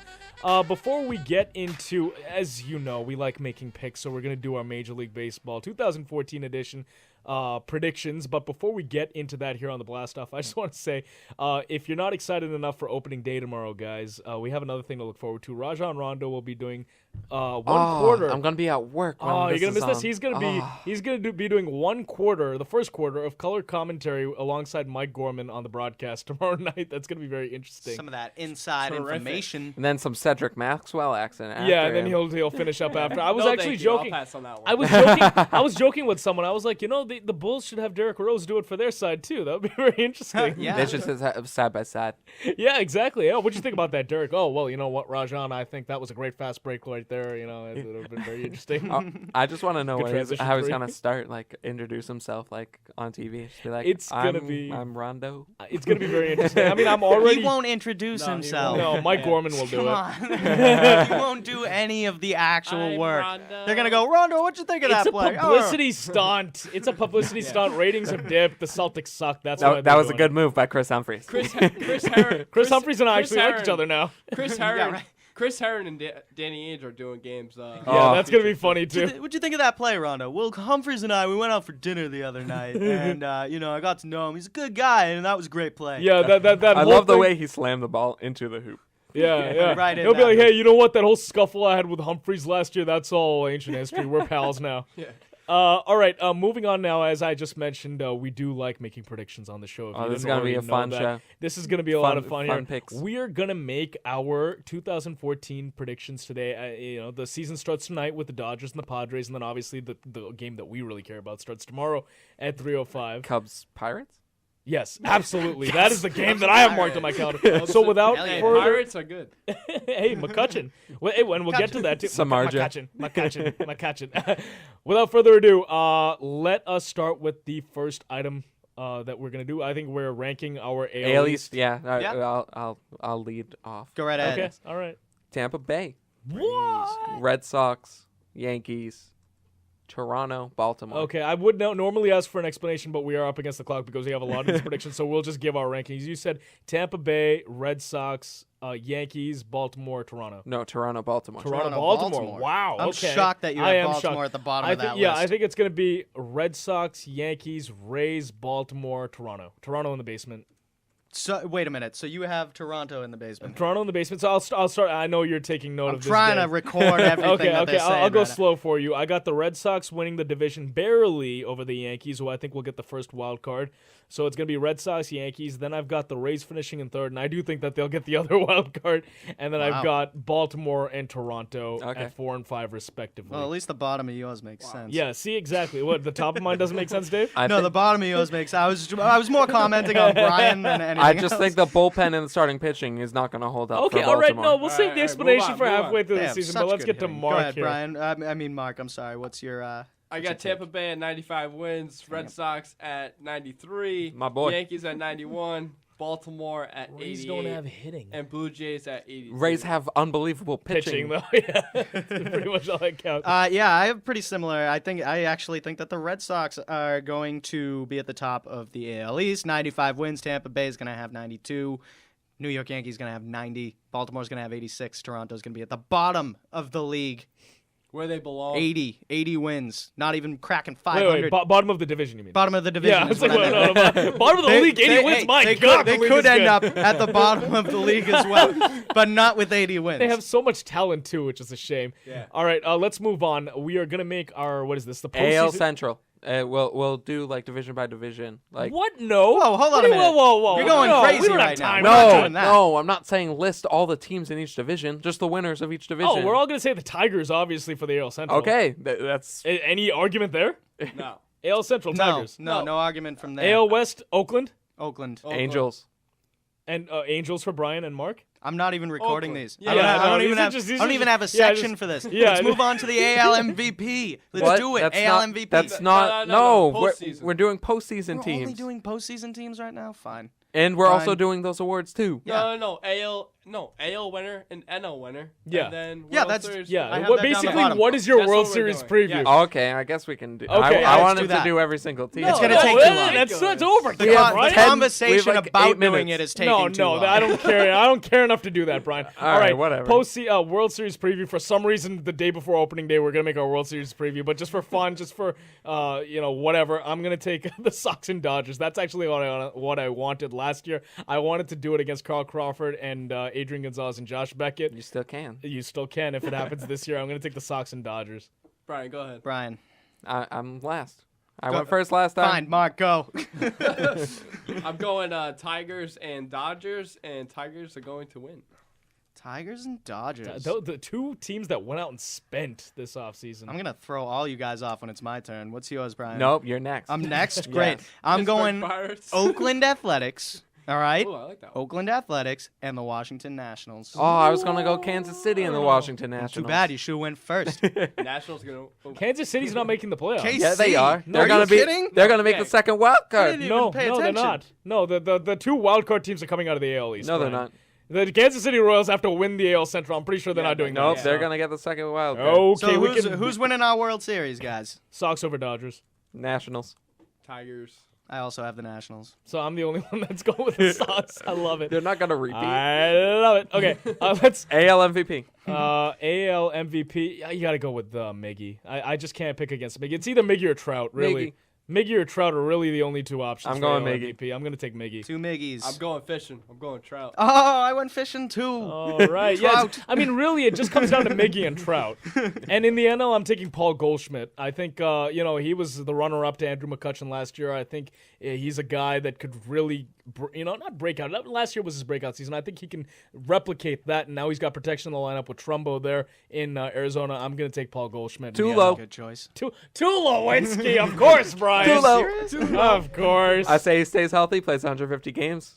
I say you're insane. I'm going Harper. Harper. Give me dude. Bryce Harper. Me and Mark are on the exact same page with these picks. That's gonna be a Bryce bad Harper. thing. Bryce Harper. All right, Bryce let's move on. Harper. Let's move on to Cy Young. I'll kick it off with the AL. I'm going to throw everyone off. No, I'm not taking Verlander. I'm not taking Scherzer. I was actually thinking about taking Sonny Gray because I liked him last year, but that's a little bit of a I'm stretch. taking King Felix. Oh, wait. Thanks for just overriding me. I was about to... He had a grand introduction, and you just interrupt him. I'm sorry. Okay. Why? Okay, now I guess I just got interrupted. You Darvish. He's on the DL. What are you thinking? He's going to come back and he's going to own you Darvish. I also picked you, Darvish. Yeah. You guys are ridiculous. Yeah, thanks, Brian, for just interrupting me. I have this grand introduction as Dave was saying, and then you're just like, I'm taking King Felix. I'm going. Yeah, I'm fine going. pick. Do I sound like that? Yes, Thanks. you do. Yes. I'm going you, Darvish. 17 wins. Okay, yeah. Okay, so 3 U's and And one one Felix. King Felix. Felix And in the cat. NL, I mean, really, I can't pick against Clayton Kershaw right now. Oh, yes, you can. yeah. I'm going Jose Fernandez. Everyone's stealing my picks. I hate going last. Well, maybe you should go first.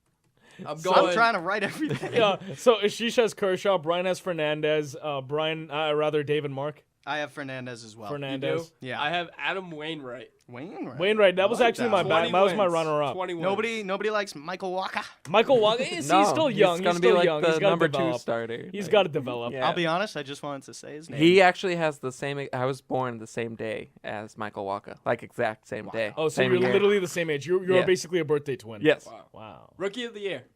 Bogarts. AL. Bogarts. Bogues. Bogey. Bogues. Zender Bogarts. I'm going Bogarts. Jose Abreu. I thought you were going to say Jose Iglesias. Tanaka. I was like, he's not eligible. Tanaka. You're going Jose First of all, Abreu? he's not going to play. I'm going Tanaka. You're actually going Tanaka because Yes. he's a rookie, but that's cheating. Yeah, But fine. he's an old rookie. Yoenis Cespedes is still eligible, by the way. Hold on. No, he's not. Dave Yeah, he has is to as a pick rookie. I also got No, Bogarts. he's not. Who did you pick, Mark? He's played I like got 2 Jose years Abreu. already. Has he played enough games? He's been in the league for 2 or 3 years. 2, first of all. Exactly. But I don't know if he's Yeah, he met has. the requirement. He play. You have to have like 150 at bats. That's it. Oh yeah, okay, fine, never mind. I just threw that out there. What are you? And then okay for NL, Bogarts? and then What? no, I was talking Tanaka. about Cespedes. Oh, Tanaka. Tanaka. Yeah. Okay, and then NL rookies. I'm gonna be honest, I don't know any NL rookies. Yeah, I had to do a little research for this one to figure out my pick. I'll go Billy Hamilton. Billy Okay. Hamilton. Cincinnati Reds. He's going to have like 72 stolen bases. Okay. He's going to bat 255. Dave, who? I got Colton Wong. Colton Ooh, Wong, St. yeah. Louis. Yes. He was picked off by Koji Uehara, and I believe Yeah, he game 3. played. He played a little bit in the playoffs last year. You got a little bit of a show from him. So I'm going Gregory Polanco. Gregory. Any Polanco. relation to Pirates. Placido? I don't think No. so.